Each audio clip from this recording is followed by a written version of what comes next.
ለበባሉ እኛ አባት ራችሁት ምን ገጥሟል? ሊቃውንት ጉባኤ ስብሰባ ውስጥ የነበሩ ናቸው። አዲስ ነገር ላጽና ብላ ነው ወይስ የነበረው ምን ላልቶባት ነው ብዬ ነው ይሄን ያክል በኒቅያ ጉባኤ ስም ተሰይሞ የተጠራችሁት? ምን ገጥሟት ነው ለሚለው ምን ያልገጠማት አለ ነው መስሚያ ነው። እንደ ኢትዮጵያ ቤተክርስቲያን በዚህ ዘመን የተዋረደ ምን አለ? ዋት እንደ ኢትዮጵያ ቤተክርስቲያን እንደ ኦርቶዶክስ ማለት ነው በዚህ ዘመን የተዋረደ ማን አለ? አመላጩ መጥተው ሲያሳዩ ነው የምለው። አቦ በምድር ላይ ሞቷል ብላ ኦርቶዶክስ ትላለች። የት ነው የተቀበረው? ምድረ ከብድ። ከዛስ ሞቷል ትላለች። የት ነው የተቀበረው? ኢየሩሳሌም። ከዛስ ደግሞ አልሞተም ብላ ትላለች። ስጋው ከነ ስጋው ወደ ሰማይ አርጓል ብላ ይሄው መጽሐፍ ማለት እንደ አዲስ ኪዳን ካህናት ቤተክርስቲያን የእምነት መግለጫ ስላሴው እግዚአብሔር ብለን ነው እንጂ የሚባለው ስላሴዎች አይባልም። መዝሙራችሁ ጭፈራ ነው ኪነት ነው ምናምን ነገር ብሎ አለ። እሱን ዘለለና እንደገና ደግሞ አሁን ደግሞ በእነዚህ ላይ ያወራል ብዬ ስል ስላሴን ዮናታን ወንድማችን ዮናታን ባስተማረው ትምህርት ላይ እሱ ላይ ደግሞ መጣ። እሱ ላይም ደግሞ ቆሞ ያወራል ብዬ ስል መልሶ እንደገና ደግሞ በመዝሙር ላይ አንድ ግለሰብ ነኑኒና ነው ቃቁቂቃ እያለ ሲጨፍር የነበረ ጨፋሪ እኛም አንቀበለው ሰውዬ እሱ ደግሞ በተናገረው ላይ ያመጣ ማለት ነው። ልብ በሉ ገድላት ላይ መጽሐፍ ቅዱስ ላይ መዝሙር ላይ ስላሴ ላይ መልሶ ደግሞ መዝሙር ላይ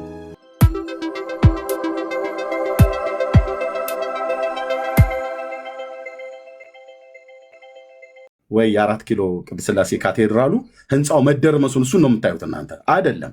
ቤተክርስቲያን ወድቃለች ማለት ህንፃ ቤተክርስቲያን ተንዷል ማለት አይደለም። አንድ በአስተምሮ ነው። አሁን ፕሮቴስታንቱ ወድቋል ብለህ ብትል ምንድን ነው ፕሮቴስታንቱ? ህንፃ ማለት ነው አይደለም፣ አስተምሮቱ ማለት ነው። ስለዚህ ቤተክርስቲያን የኢትዮጵያ ኦርቶዶክስ ቤተክርስቲያን ወድቃለች ብለው ሲሉ መጽሐፍ ቅዱስ ላይ ወንጀል እንደሰራች የራሷ ልጆች ጽፈዋል፣ የራሷ ልጆች ይናገራሉ። አሁን ይሄን መናገር ሀሳብ ላንሳሽ። እኛ የሰው እንትን አናነሳም። ህዝብ ሁሉ ይነቃ ዘንድ ዘመኑን ይዋጅ ዘንድ መጽሐፉም ተናግሯል። አሁን ባለው ተጨባጭነት ወንድሜ ኤርሚ እውነቱን እናውራ ከተባለ እንደ ፕሮቴስታንት ቤት ተበጫጭቆ የወደቀ ትውልድ በታሪክ በሀገራችንም ታይቶ አይታወቅም። በዓለምም እየከሰመ ያለ የፕሮቴስታንት አስተምሮ ነው። ምክንያቱም ይሄ ሰብስኩዌንት ወይም ደግሞ ማዕከላዊነት አስተምሮ የሌለው ሰው እንደፈለገ ሀሳቡን የሚያራምድበት። እንግዲህ ኤርሚ ሰሞኑን አይተህ ከሆነ በርካታ የሆነ ዘፈን የሚመስል አንተም ትቃወማለህ፣ እርግጠኛ ነኝ። ዘፈን፣ ጭፈራ፣ የሆነ ዓለማዊ አርቲስቶችን ይመስል በርካታ ሙዚቃዎች የሚመስሉ የዓለማዊ ሙዚቃው የሚያስንቅ እንደውም አንዳንዱ ዜማ አይተው ከሆነ ከየት ነው የሚወሰደው ብትለኝ ከዚህ ከዓለማዊ ዘፋኞች ከተለያዩ ዘፋኞች በምድር ዓለም ሸገዳሚ ከሚሉት እየተወሰደ ሙዚቃውን ይሄ ዜማውን እየተወሰደ የእግዚአብሔር ቃላት ጣልጣል እየተደረገባቸው አይታል። እንግዲህ ከዚህ በላይ ትውልድ መክሰር የለም። በኦርቶዶክስ ቤት ምጠጣ ዜማና ዝማሬዋ መጽሐፍ ቅዱስን ዙረ ዳዊትን አጠቃላይ መጽሐፍ ቅዱስን መሰረት ያደረጉ ናቸው። ግን ቤተክርስቲያን ጠፍታለች ስትል እስኪ ስርዓት እንደው ከስርዓተ ቤተክርስቲያን አንጻር እንኳን እንየው ቢባል ከአምልኮ ስርዓቱ እንኳን አንጻር እንየው ቢባል አንተ ራስህ ኤርሚ ጠንቅቀህ ታውቀዋለህ። የጠፋ ትውልድ ማለት የፕሮቴስታንት ቤት ነው። እውነቱን ልንገርህ ኤርሚ፣ መጽሐፍት ላነሳው ግን እኔም ሸር ማድረግህ መጽሐፍት ላነሳው ሸር ማድረግህ በተለያዩ ዘመናት በቤተ ክርስቲያን ውስጥ ተወሽቀው እኮ ብዙ ጊዜ አንዳንዴ እኮ ምንፍቅና አያጋጥምም አይባልም። የተለያየ ዓላማ ያላቸው ሰዎች በኤዲቶሪያል ውስጥ ሊያጋጥም ይችላል። እሱን የምትቀበለው ቤተክርስቲያን ይኖራል። ከማስተዋል ከጊዜ የተለያዩ ነገሮችን ካለ ንቃተ ህሊና መጽሐፍቶች ሲታተሙ ከሚያጋጥም እጥረት የመጽሐፍት ጥራት ላይ ችግር ሊያጋጥም ይችላል። ይህ ምንም ጥርጥር የለው። ምክንያቱም መጽሐፍቱ በጣም የብዙ እጅ ኮምፒውተራይዝ ናቸው። አሁን ኮምፒውተራይዝድ ሆነዋል፣ ማረም ትችላለህ።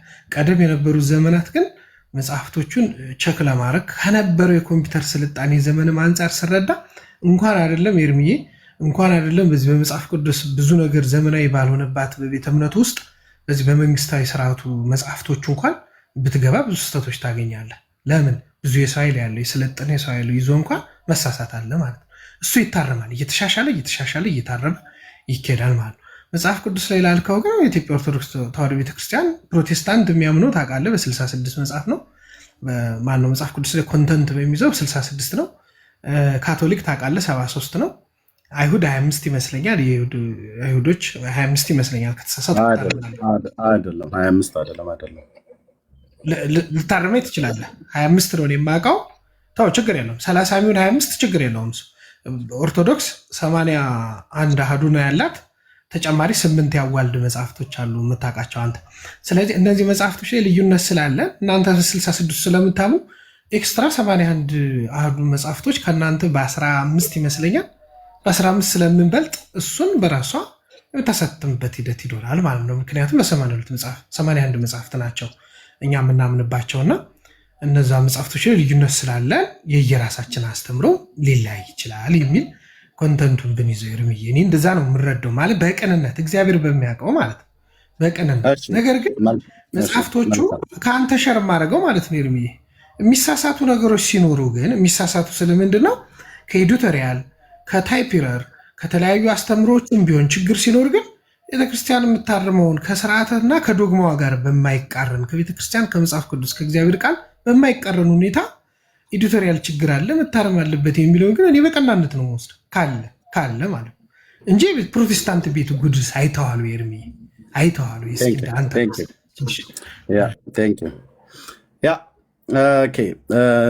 ወንድማችን አብራር እንግዲህ ቅድም ነበረ ገድላት ድርሳናት ላይ ሳነሳ ገድላት ድርሳናት ለትምህርት አይደሉም ብላለች።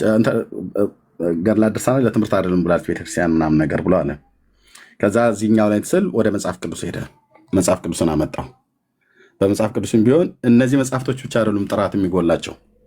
አሁን ወንድማችን አብራርም እንዳለው መጽሐፍቶች ጥራት ይጎላቸዋል፣ መጽሐፍም ቅዱስም ቢሆን ጥራት ይጎላዋል አይነት ተናገረ። የኮምፒውተር ኤረር ግድፈቶች ምናምን ነገር ሊኖሩ ይችላሉ ብሎ በሚል ማለት ነው።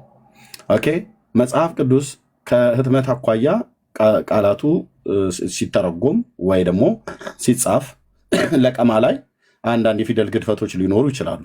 ያም ቢሆን ግን የፊደል ግድፈት ነው። አሁን ግን የፊደል ግድፈት አይደለም የኢትዮጵያ ኦርቶዶክስ ቤተክርስቲያን ውስጥ የተገኘው። እኔ ገድላት ድርሳናትን ብዬ ስል ወደ መጽሐፍ ቅዱስ መጣ። መጽሐፍ ቅዱስ ብዬ ስል ደግሞ የፕሮቴስታንቱ ዝማሬ አይተዋሉ፣ የጭፈራ የዓለም ኪነት ምናምን ነገር የጨመረ ነው ምናምን ነገር ብለህ ገድል ላይ ቆማ አላወራኝም። ወደ መጽሐፍ ቅዱስ መጣህ። መጽሐፍ ቅዱስ ላይ ቆማ አላወራኝም። የፕሮቴስታንቱ የኪነት ጓድ ጭፈራ ምናምን ነገር ብለህ ምንድነው ትራዲሽኑ ላይ ወይ ደግሞ ካልቸሩ ላይ ወይ ደግሞ የአምልኮ ስርዓቱ ምን መምሰል እንዳለበት ማለት ነው። መጽሐፍ ቅዱስ እዚህ ጋር እኮ በመጽሐፍ ቅዱስ ደረጃ ራሱ ትልቅ ግድፈት አይደለም፣ ትልቅ ስህተት ተደርጓል በቤተክርስቲያን ውስጥ። ስለዚህ ይሄ መጽሐፍ ቅዱስም ጥራት የሚጎለው ነው በኢትዮጵያ ኦርቶዶክስ ቤተክርስቲያን። ገድላት ድርሳናታቸውም ጥራት የሚጎለት ነው። ባይዘዌ የኢትዮጵያ ኦርቶዶክስ ቤተክርስቲያን እንደ ቤተክርስቲያን ምዕመኗን ጥራት የጎደለ ትምህርት ነው የምታበላው የምትግታቸው። መጽሐፍቶቻቸው በሙሉ ጥራት የጎደላቸው ናቸው። ጥራት የጎደላቸው ናቸው ብዬ እኔ ብቻዬን ብናገር ያንተ ጥላቻ ነው ተብዬ ይባል እችላለሁኝ ተብያለሁኝም። ግን እኮ ፓትርያርኩ ጥራት ይጎላቸዋል እኮ ብለው ያሉት እሳቸው ናቸው። ያንንም ደግሞ እንዲሉ የሰራዊት ጌታ እግዚአብሔር በእኔም በወንድሞችም በኩል በማይናቅ ነገር ስብሰባ ተቀምጠው ቁጭ ብለው ሊቃውንት ጉባኤ ብለው ተጠራርተው ከምስራቅ ከምዕራብ ከሰሜን ከደቡብ ቤተክርስቲያኒቱ አደጋ ላይ ነን ያለ ነው። ቤተክርስቲያኒቱ በመጽሐፍቶች ዙሪያ በትምህርት ጉዳይ ጥራት ይጎላቸዋል ብለዋል ማለት ነው። ስለዚህ ኦርቶዶክስ አሁን ያለችው ኦርቶዶክስ በስንት ሚሊዮን የሚቆጠር ህዝብ እነዚህንና መሰል የተባሉ ገድላት ድርሳናት በሙሉ ተአምራት የተባሉት መጽሐፍቶች በሙሉ አንድ እኮ ንጹህ አይገኝም። አንድ ንጹህ ታምረ ማርያም ጥራት የጎደለው፣ ድርሳነ ሚካኤል ጥራት የጎደለው፣ ድርሳነ ገብርኤል ጥራት የጎደለው በሙሉ ውዳሴ ማርያም እንኳን ብለህ አሁን ውዳሴ ማርያም እንኳን ተብሎ በሚባለው ጥራት የጎደለው ነው። ጥራት የጎደለው ነገረ ድነትን አዛብቶ አንዴ ለፍጡር አንዴ ለፈጣሪ የሚሰጥ እኮ ነው ውዳሴ ማርያም እንኳን ማለት ነው። የሰኞ ውዳሴ ማርያም ላይ ኢየሱስ ነው የቀድሞ መርገም ያጠፋልን ብሎ የሐሙስ ውዳሴ ማርያም ላይ ማርያም ልጅ ያጠፋችልን እኮ ነው ብሎ የሚል ኦኬ ወሰጠተ መጽሐፈ ዳሁም ብሎ የሚለው ቃል የሰኞ ላይ ተናግሮ ማክሰኞ ላይ የሰኞን የተናገረውን እኮ የሚቃወም ነው። ኦኬ ስለዚህ መጽሐፍቶቻችሁ በገድላት በድርሳናት በተአምራት ውስጥ የተጻፈው ጥራት የሚጎለው ነው። ኦኬ ሊቃውንቱ እዚህ አሁን ተፋልሶ ብሎ የሚለውን ልብ በሉ። እኔ ያለ መረጃ ያለ ማስረጃ አላወራም። ፒዲኤፍ እንኳን አላቀርብም። እግዚአብሔር ይባርካቸው በዓለም ዙሪያ ያሉ ወንጌላውያን ወገኖች ኢቭን አንዳንድ ኦርቶዶክሳውያን ሁሉ ጭምር ተሳትፈውበታል። ይህን መጽሐፍ ለእኔ ሲገዙልኝ ገንዘባቸውን አውጥተው ገዝተውልኛል። አዎ በስንት ሺህ ኪሎ ሜትር ተቆራርጦ አቆራርጦ መጥቷል። መጽሐፍቱ እጄ ላይ ገብቷል። ኦኬ የመምህራኑ ጩኸት ምንድን ነው? በዚህ መጽሐፍ ቅዱስ ጉዳይ በኦርቶዶክስ የቅድስት ሥላሴ መንፈሳዊ ኮሌጅ ምሩቅ የሆኑት ማነው? አስተማሪ መምህር የሆኑት የግሪክ አዋቂው ዶክተር መምህር ጌታቸው ተረፈ ቅጽ 1 የጻፉትና ቅጽ 2 ላይ ደግሞ የጻፉት ነው። ቅጽ 2 ቅጽ 1 ይኸው፣ ቅጽ 2 ይኸው።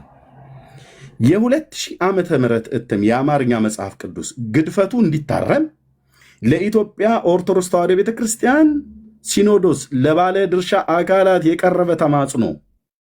የ2000 ዓመተ ምህረቱ የትኛው ነው? ይሄ ማለት ነው። የነ ዲያቆን ያረጋል አበጋዝስ ቪዲዮ እናሰማ እንዴ? ምንድነው ያለው? ይሄ መጽሐፍ ውስጡ ለቄስ ነው።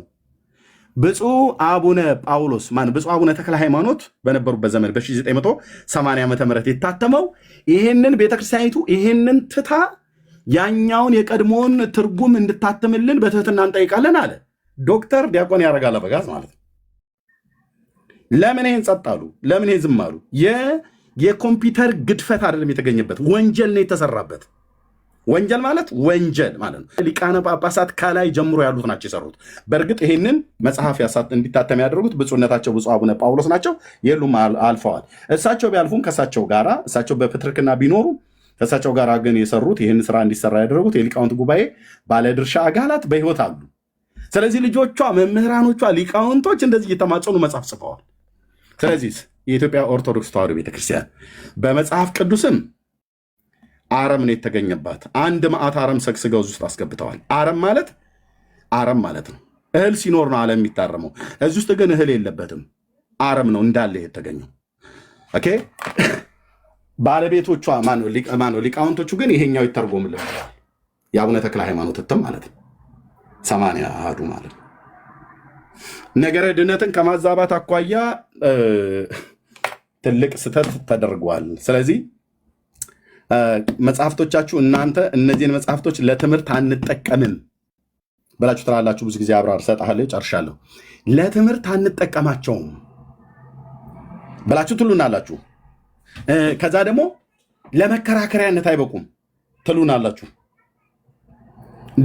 ግን ደግሞ ትመጡና ከገድላቱና ከድርሳናቱ ከቅዱሱ ሰው ቡራኬ ሱታፌ ለመሳተፍ ከገድላቸው ገድል ለመማር ከህይወታቸው ተጋድሎ ለክርስቶስ የሆኑትን የኖሩትን ለመማር ለትምህርት እንጠቀምባቸዋለን ትሉናላችሁ። ደግሞ ትመጡና ማለት ነው ለትምህርት አንጠቀምበትም ያላችሁን መጽሐፍ መልሳችሁ እንደገና ደግሞ እነዚህ መጽሐፍቶች ታዲያ ለምንድን ነው የተጻፉት? ለህፃናት ማጫወቻ ነው እንዴት ጻፉት? አይደለም።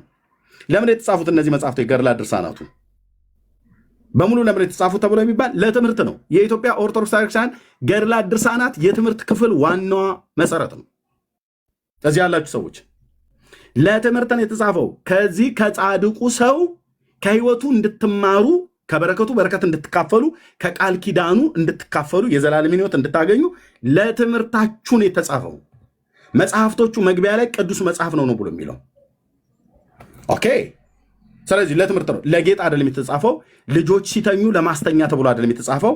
ለጸሎት ትጠቀሙባቸዋላችሁ፣ በቡራኬን በረከትን ለመካፈል በጸሎት ውስጥ ወደ እግዚአብሔር ለመማፀን አንድ እርኩሳን መናፍስት ከእናንተ እንዲርቁ አጋንንትን ለማባረሪያ ሁሉ ትጠቀሙባቸዋላችሁ። በሙሉ ድርሳነ ሚካኤል፣ ድርሳነ ገብርኤል፣ ተአምረ ማርያም ዋቴቨር የትኛቸውን የምጠሯቸውን ገድላት፣ ድርሳናት፣ ተአምራት በሚባል በዚህ በሶስት ካታጎሪ ውስጥ የተጻፉ መጽሐፍቶች ለበረከት፣ ለዘላለም ሕይወት እናም አጋንንትን ለማባረር አጋንንት ወደ እናንተ እንዳይቀርብ፣ ሰላቢና ቡዳ ቤታችሁ እንዳይቀርብ፣ መቅሰፍት ወደ ምድሪቱ ላይ እንዳይገባ፣ በረሮና ቁንጫ ትኋን ወይ ደግሞ አይጥና ጉርጥ አንበጣና ኩብኩባ ምድራችሁን አይነካም እየተባለ ዛሬም ጭምር እኮ በሰሜን ሸዋ አካባቢ ላይ እናውቃለሁኝ የጻድቁ ተብሎ ለምሳሌ አቡነ ተክለ ሃይማኖት ወይ አቡነ ሀብተ ማርያም ከሆነ በየእርሻ ውስጥ ሁሉ እየሄዱ እኮ ይረጫሉ እኮ በቤተክርስቲያኒቱ ስርዓት የጸሎት ፕሮግራም ከተደረሰ በኋላ እየወሰዱ ውሃ ሁሉ ይረጫሉ፣ ጸበል ነው እየተባለ ማለት ነው። እርሻቸውን እንዳይበላው እየተባለ ማለት ነው። ስለዚህ አጋንንትን ለማባረር ለጸሎታችሁ፣ እንደገናም ደግሞ እግዚአብሔርን ለመለመን እንደዚሁም ለትምህርት ሁሉ ጭምር ትጠቀሙባቸዋላችሁ። ደግነቱ የምታወሩት ከኛው የራሳችን የኢትዮጵያ ኦርቶዶክስ ተዋሕዶ ቤተክርስቲያን አገልጋዮች ከነበርን ጋር ነው። ይህንን በአገልግሎት ውስጥ ያላለፉ እንደው ኖርማል ዝም ብሎ የሆነ ጴንጤ ብታገኙ ታታሉታላችሁ። እኔ ጋር ግን አታምታቱ። ሌሎች ወንድሞቼ ጋር ግን አታምጣጡ። መጽሐፍቶቹ በሙሉ ለትምህርት፣ ለጸሎት፣ ለበረከትም አጋንንትንም ለማስወጣት በሙሉ ትጠቀሙባቸዋላችሁ። የዘላለምን ሕይወት ይሰጣሉ። ለምሳሌ ይዩት ወንድሞች እናቶቼ፣ ለትምህርት አንጠቀምበትም ብለው የሚሉት መጽሐፍ ገና መግቢያው ላይ መቅድሙ ላይ ልብ በሉ፣ መቅድሙ ላይ እዩ። አቡነ ሰላማ ከሳቴ ብርሃን ማለት ነው ከእናቱ ማህፀን እንደወጣ ዕለቱኑ ሥላሴን በአንድነትና በሦስትነት አመስግኗል ይላል። በዚያኑ ቀን እንደተወለደ ከዛ ከአቡነ አትናቴዎስ ካደገ ደግሞ በኋላ ጵጵስና ተቀብሏል ይላል። እሺ ከዛስ መታሰቢያን ያደረገ ስምህን የጠራ ስምህን ጠርቶ ጸሎትን የጸለየ ቤተክርስቲያን ውስጥ የተማጸነ እኔ 15 ትውልድ እምርልሃለሁ አለው። ስለዚህ ስምህን የጠራ ብሎ የሚለው የጌታን ስም ሳይሆን ቅዱስ ጳውሎስ የጌታን ስም የጠራ ይድናል ብሎ የሚለውን የነቢዩ የኢዩኤልን የቅዱስ ጳውሎስ መልእክት በሮሜ መጽሐፍ ምዕራፍ 10 ላይ የተጻፈውን እሱን ቃል መሰረት አድርጎ ሳይሆን ስምህን የጠራ የማንን የአቡነ ሰላማ ከሳቴ ብርሃን ስምህን የጠራ ብሎ የሚለውን ቃል መቅድሙ ላይ እንኳን ስንት ጊዜ ተጽፏል? የጌታን ስም የጠራ አይደለም፣ የሰውየውን ስም የጠራ ይድናል ተብሎ የተባለውን ስምህን የጠራ ስምህን ጠርቶ ስምህን ብሎ ስለ ስምህ ብሎ ለስምህ ብሎ የተራበ ያበላ ያው በስምህ ለቤተ ክርስቲያን ስጦታን የሰጠ በአንተ ተማምኖ በከሳቴ ብርሃን ስምህን ቢጠራ ስምህን በተጠራበት ይታያችሁ ስንት ቦታ እንግዲህ 9 ጊዜ ስምህን በተጠራበት ስምህን ቢጠራ ስምህን ጠርቶ ምናምን ነገር ብሎ የሚል የዚህን ፍጡር ሰውዬ ስም የጠራ ሰው መንግስተ ሰማያት እንደሚገባ ይሄን ብቻ አይደለም። እንደገና ስምህን የጠራ ምን ያገኘዋል? 15 ትውልድ እምርልሃለሁ። 1 15 ትውልድ እምርልሃለሁ። 2 15 ትውልድ እምርልሃለሁ። 3 15 ትውልድ እምርልሃለሁ። 4 15 ትውልድ እምርልሃለሁ። 5 15 ትውልድ እምርልሃለሁ። 6 15 ትውልድ እምርልሃለሁ። 7 15 ትውልድ እምርልሃለሁ። 8 15 ትውልድ እምርልሃለሁ። 9 ይታያችሁ 9 ጊዜ ስምህን የጠራ 9 ጊዜ 15 ትውልድ እምርልሃለሁ ብሎ የሚል ቃል ኪዳን ተሰጠው ይላል። ከዚህም የተነሳ ዳግመኛ የገድልህ መጽሐፍን ቆሞ የሰማ ይሄ መጽሐፍ ሲነበብ ቆሞ የሰማ ኦርቶዶክሳዊ የ80 ዓመት ኃጢአት የሰራ ኃጢአቱ ይሰራይለታል ይላል። አሁን ይህን ገድል ማንበብ ብጀምር ወንድሜ አብራር ተነስተህ ቆመ ብትሰማ 80 ዓመት ሙሉ የሰራው ኃጢአት ይቅር ይልሃል ይላል። ተቀምጠህ ደግሞ አይ ደክሞኛል መነሳት አልችልም ኤርሚያስ ብለህ ብትል ተቀምጠህ ደግሞ ብትሰማ የ40 ዓመት ኃጢአት ይሰራይልሃል አለው ይላል። ስለዚህ ልብ በል ያንተ የ40 ዓመትና የ80 ዓመት ኃጢአት የሚሰረይልህ ይሄ መጽሐፍ ሲነበብ ቆመህና ተቀምጠህ ከሰማህ ልዩነቱ ተቀምጠህ ከሆነ የ40 ዓመት ቆመህ ከሆነ የ80 ዓመት ይሰረይልሃል። ይህም ብቻ አይደለም አንተ በመስማትህ 15 ትውልድ ይማርልሃል ብሎ በሚል በኮምፒውተር ስህተት አይደለም የተጻፈው 9 ጊዜ ታስቦ ገና መቅድሙ ላይ የተጻፈው ወገኖቼ። እነዚህ መጽሐፍቶች ታዲያ ነገረ ድነትን አያስተምሩም እንዴ? ያስተምራሉ። እንደውም መጽሐፍ ቅዱስ የአምላካችን የእግዚአብሔር ቃል ነገረ ድነትን ከሚያስተምረው በላይ አግንነው አግዝፈው የሚያስተምሩ እነዚህ መጽሐፍቶች ናቸው። ታዲያ እነዚህ መጽሐፍቶች የተጻፉት ለሕፃናት መጫወቻ አይደለም። ኦርቶዶክሳውያኑ ከቅዱሳኑ ቡራኬ በረከት ለመሳተፍ ጸልያችሁበት ከአምላክ ጋር ለመገናኘት የዛ የጻድቁ ሰው ፈለግን ለመከተል አጋንንትን ለማባረር ከምድራችን ላይ ተምች ከቤታችሁ በዋቃ ምናምን ነገር ሰላቢ ምናምን ነገር ለማራቅ ከምንም በላይ እሳትን ገሃነመ እሳትን አያያትም ምሬ ምርልሃለሁ 15 ትውልድ ነው የሚማረው ብሎ ይላል። ስለዚህ ለትምህርት አይደለም ብለህ ትላለህ እንዴ? ለመከራከሪያ አይደለም ተብሎ ይባላል። እሺ ሰምቻለሁ። እኔ ደግሞ ላንሳ። እኔ ያነሳሁት ላይ አንተ ካነሳቸው ላይ ሁሌ እርምዬ አንተ ስለምትከስ የኢትዮጵያ ኦርቶዶክስ ተዋሕዶ ቤተክርስቲያን እሱ መታረም አለበት። እርምዬ ለህይወትም ጠቃሚ ስለሆነ እየመከርኩ አይደለም። በመርህ ደረጃ ብዙ ጊዜ ትከሳለህ። እሱ ስህተት ነው። መሞገት ይቻላል በትምህርት ችግር የለውም። ግን ቆይ ልጨርስ እንጂ አትግባብኛ ሳነሳ እኔንም ውቀሰኝ ችግር የለም። ስናጠፋው ቀሰን ችግር የለም። ክስ ነው ወይስ መረጃ አቅርቤ ነው? ኦርቶዶክስ እንኳን ብከስ እንኳን መረጃ እኮ እያቀረብኩ ነው።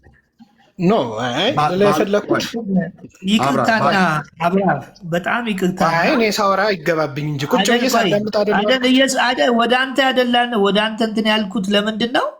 ከቅድም ያነሳ እየተናገርክ ነው። ማስረጃ የለ ትከሳለ፣ ብዙ ነገር እያልክ ነው። እና ደግሞ ከአንተ እንጠብቃለን፣ እንደ ሃይማኖታችንም ከአንተ እንጠብቃለን። እሱ ማስረጃ እንዲህ ሲል አንተም አምጥተህ በለው፣ ይኸው ቤቱ ተፈቅዶልሃል። ተወውና እያመጣ አሁን ቅድም ፕሮቴስታንት ከስሟል ስትል ይህ ሰውዬ ፕሮቴስታንት ነበረ እንዴ ነው ያልኩት። በምን አወቅ? አይ እንደዚህ አይነት ክሶች አንተም እየከሰስክ አንተ ደግሞ እሱን ትከሳለህ ትላለህ። አንተ ረጅም ሰዓት እየከሰስክ እኮ ነው፣ በጣም ብዙ ነገር። አሁን ማስረጃ ስጥና ልክ እንደሱ ተወያዩ። እንደዛ አይሻልም? ኤርሚ በጣም እንትን አለ። በጣም እየከሰሰ ነው።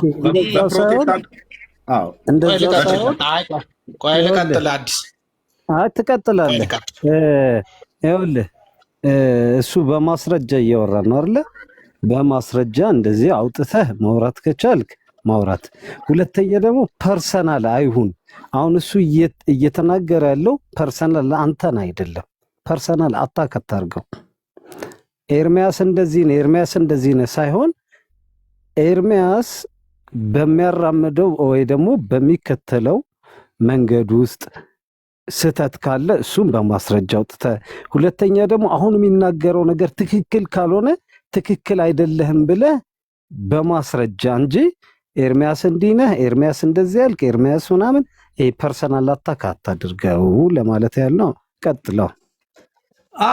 እኛ ቤት ኤርሚያስ እንግዳ ሆኖ ስለመጣ ዝም አልኩ እንጂ እኛ ቤት ኤርሚያስም ቢሆን ሌላም ሰው ማስረጃ ሳይዝ እኔ አወያይቼ አላቅም። ያንተን ዝም ያልኩህ ኤርሚያስ ዝም ስላለ ነው። ዝምታው ግን በዛና እንዴ አንተ ትከሳለህ፣ ትሳደባለህ፣ ብዙ ትላለህ። እሱን ደግሞ ቤተክርስቲያን እንትን ትላለህ። ያንተ ማን ይናገር? በጣም ብዙ ነገር ስትናገር ሰምቻለሁ። አሁን ወደ እንትን ግባ። ከዚህ በኋላ እንዳስቀጥል ከፈለግ ማስረጃ ይዘህ ከዚህ በኋላ አውራ። አይ አውራ። ሰው ሳያወራ እኮ ነው መረጃ እየጠየቀኝ። እኔ እንደዚህ አንተም ብዬ ነው እንጂ እንደዚህ እንትን አልልም። እኔ ሰው ማስረጃ ካልያዘ እንትን አስብላለሁ። ለምን የመሰዳደብ ቤት የምናምን አይደለም። እኛ እዚህ በጣም ትልቅ የወንጌል ስራ እየሰራን ነው። በወንጌል ስራ ውስጥ የሰዎችን የሆነ ነገር እየሰማን እንትን የምንልበት ቤት አይደለም። ይሄ ይታወቃል፣ የኔ ቤት ይታወቃል። አንተ ዛሬ መተህ ሊሆን ይችላል። ልክ ነው። እኛ ሰው ይድናል አይድንም ነው ጭንቀታችን፣ በምናደርገው ነገር። እኛ እዚህ ገንዘብ አንሰራ ምንም አንፈልግም። እኔ ፈልጌም አላውቅም። ላመንኩበት ነገር አሁን ሰው ይድናል አይድንም ነው። አንተ ደግሞ እነሱ ይዘላል ይጨፍራል ምናምን፣ እሱ እኛ ጉዳያችን አይደለም። ልክ እንደሱ አውጣ በለው። እኛም ከጎንህ ሆነን ኤርሚ ብለን አብረን እንታገል። ካልሆነ ማስረጃ ከሌለ ተወው፣ ሌላ ሰው እንትን ይበል። በቃ ቀጥለው። ሳላወራ እኮ ነው ፈለገ። ልክ አትመስለኝም ማለት እኔና ኤርሚ ነው እያወራ። አዳምጠኛ ቆይ አዳምጠኝ። እያወራ ነው ያለ ነው። ቆይ እንጂ አዳምጠኝ። ይኸው ቀጥል፣ እዚህ ጋር ይኸው ቀጥል፣ ቪዲዮ ላይ ቀጥል። ኤርሚ ወረደ እንዴ? እኔ ደግሞ አንተን አስገባው ማስረጃ መረጃ እንድታሳይ ብሎ ነው እንጂ አለሁኝ አልወርድም አለሁኝ። ትልቁ ላይ ያደረገ መጽሐፍ መረጃ እንድታሳይ ብሎ ነው። ኦኬ ችግር የለውም። እኔ ደግሞ እያልኩ ያለሁት ሰው ሲያወራ ኤርሚ ወንድሜ እኔ ካጠፋው እኔን መናገር ይችላል። ወንድም ለወንድም ምንም ችግር የለውም መነጋገር ይችላል። አይ እሱ እኛ አንፈልግም ካላችሁ መብት ነው። ግን ኤርሚ የሚያነሳው እኔ የማመልካትን እኔ የምከተላትን ቤተክርስቲያንን ክርስቶስን የማመልክባትን ቤተክርስቲያን ስለሆነ የኔ ነች።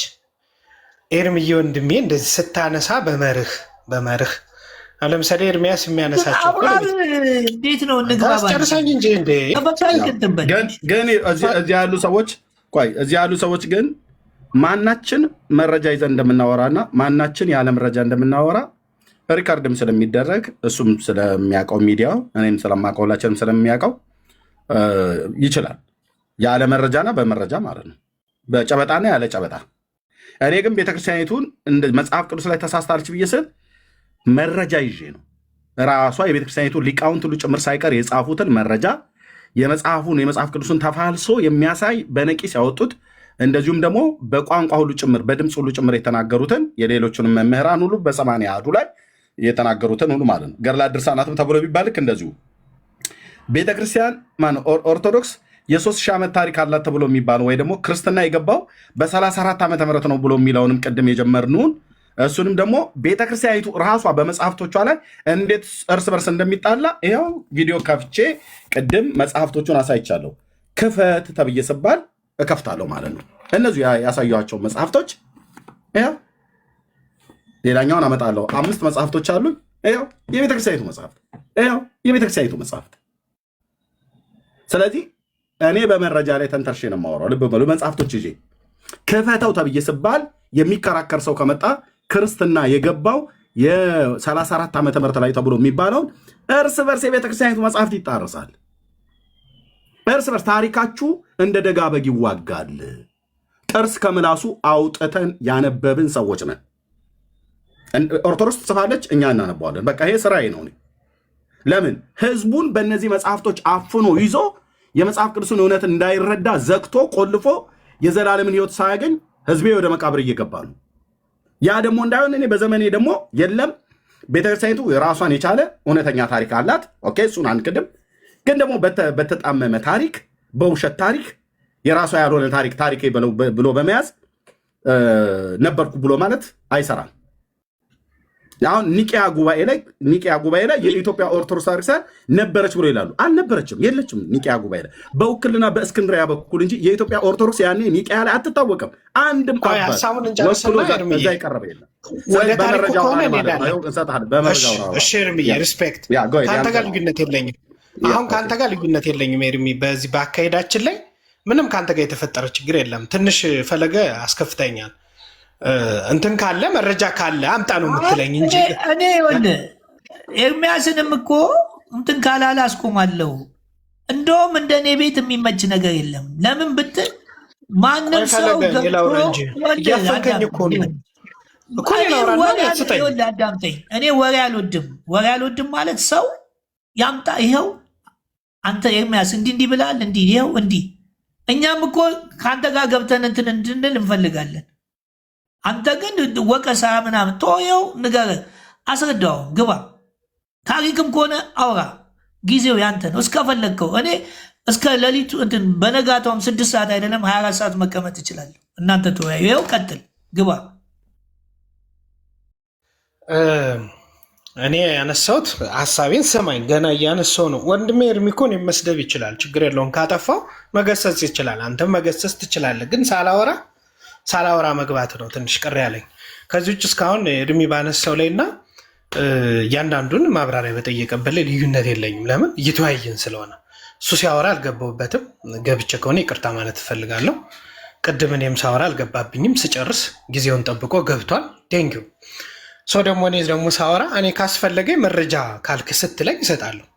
ላወራኸው መረጃ ካልከኝ እሰጣለሁ ማለት ነው። ከእሱ አንጻር ነው ያነሳሁት። ስለዚህ ለወንድሜ ለኤርሚ ምክር ነው የሰጠሁት። አንዳንድ ነገሮች ግን ከንግግሮች ከወንጌሉ ባለፈ አላስፈላጊ አለፍ ያሉ ንግግሮች አሉ። እነሱ ቢታረሙ ከዚህ ውጭ ለእኛ ይጠቅመናል።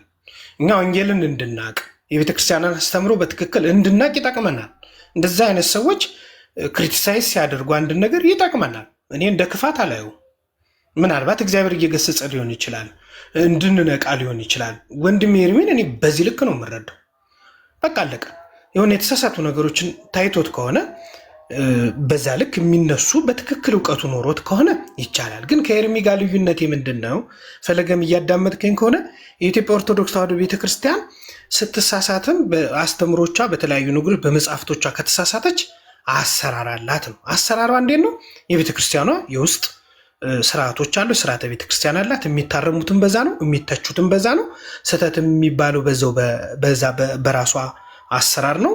በራሷ መምህሮች፣ በራሷ ሌሎች ካህናት፣ ጳጳሳት፣ ኤጲስቆጶስ እንዲሁም ደግሞ በቅዱስ ሲኖዶስ ነው ማለት እሱን ተከትሎ ነው የሚሄደው። ኤርሚ አንተ ምን አቅም ኖሮ ነው በመርህ ደረጃ ያነሳሁት። በቃ ይሄን ያነሳሁት ላነሳ የፈለግኩት ይሄንን ነው። ከዚህ ውጭ ግን ቅድም ካልከኝ እንግዲህ ስለ አስተምሮ ከሆነ በአደባባይ ከፕሮቴስታንት ቤት ትልልቅ ፓስተር ነን ብለው ለህዝብ እንግዲህ በመሳሳት አይደል ያወራ። እኔም ላቅርብ እሺ። እንደ አዲስ ኪዳን ካህናት ቤተክርስቲያን የእምነት መግለጫ ስላሴው እግዚአብሔር ብለን ነው እንጂ የሚባለው ስላሴዎች አይባልም። ዘላለማዊ ናቸው፣ እንዲሁም ሁሉን አዋቂ ናቸው፣ እንዲሁም በአንድ እግዚአብሔር ስር ናቸው። አስተምሮ ከሆነ ይሄ ፕሮቴስታንት አፋችሁን ሞልታችሁባቸው እንደው የተጻፈ መጽሐፍትም አንልም፣ በአደባባይ ለህዝብ በሚሰጥ ትምህርት ላይ ነው። መሰረታዊ የአብ ወልድ መንፈስ ቅዱስን መሰረታዊ የእግዚአብሔርን ዴፊኒሽን በተለይ የምስጢረ ስላሴን ዴፊኒሽን ኤርሚ ራስህ አንተ ሀሳብ ማንሳት ትችላለህ። በኋላ እንዴት አድርጎ እንዳስረዳ ማለት ነው። ለኤግዛምፕል ማለት ነው። ለኤግዛምፕል ነው ያነሳው። ሌላኛው ኤርሚ ቅድም ሳነሳ አንተም ያለፍከው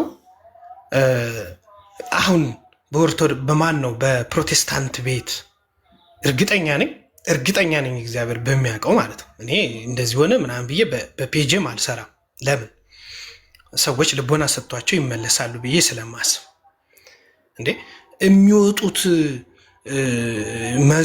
መዝሙር እኮ አንዱ የአምልኮ ስርዓት መፈጸሚያ ነው። እግዚአብሔርን የምናመልክበት የእግዚአብሔር ስም ከፍ ብሎ የሚጠራበት መታሰቢያ ሆኖ እያለ ነገር ግን ከዓለማዊ ሙዚቃ ፒያሳ ካሉ ቤቶች የተለያዩ ቤቶች ላይ ከሚወጡ ሙዚቃዎች ጭፈራ ጨፍሩ እየተባለ የሚወጡት ነነነነነ ማምጣት ስላልፈለግኩ ነው። ኤርሚ በዛው ማለት ታውቁታላችሁ። ያው ሶሻል ሚዲያ ላይ ያለ ሰው ያውቀዋል ብዬ ስለማስብ ነው። እዚህ ማምጣቱ አያስፈልግም።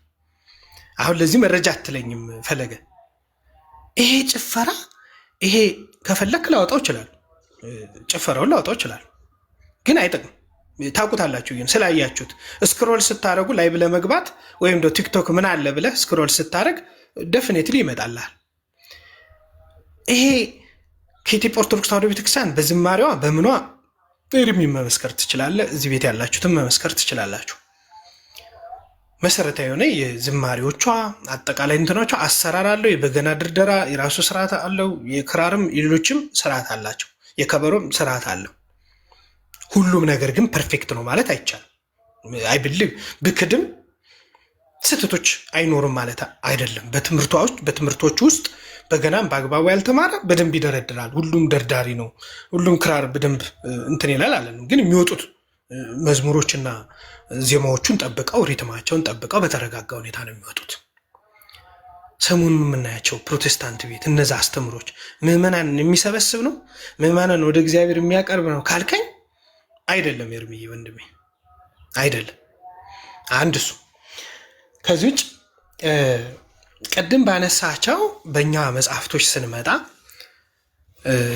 በሁሉም ቦታዎች ላይ ድክመት ያነሳውት ለምንድን ነው? አንዱ የራሱን ሳያይ ስለ ሌሎች እጁን ስለሚቀስር ጣቱን ስለሚቀስር ነው ያነሳውት። ኤርሚዬ እውነት ለእግዚአብሔር ከሆነ ተቆርቋሪነታችን ማለት ሁላችንም የእግዚአብሔርን ቃል ሬስፔክት ማድረግ አለብን፣ ሳንጨምርም ሳንቀንስም አደል። ዋናው መርሃችን እሱ አንድ ነገር ያግባባኛል።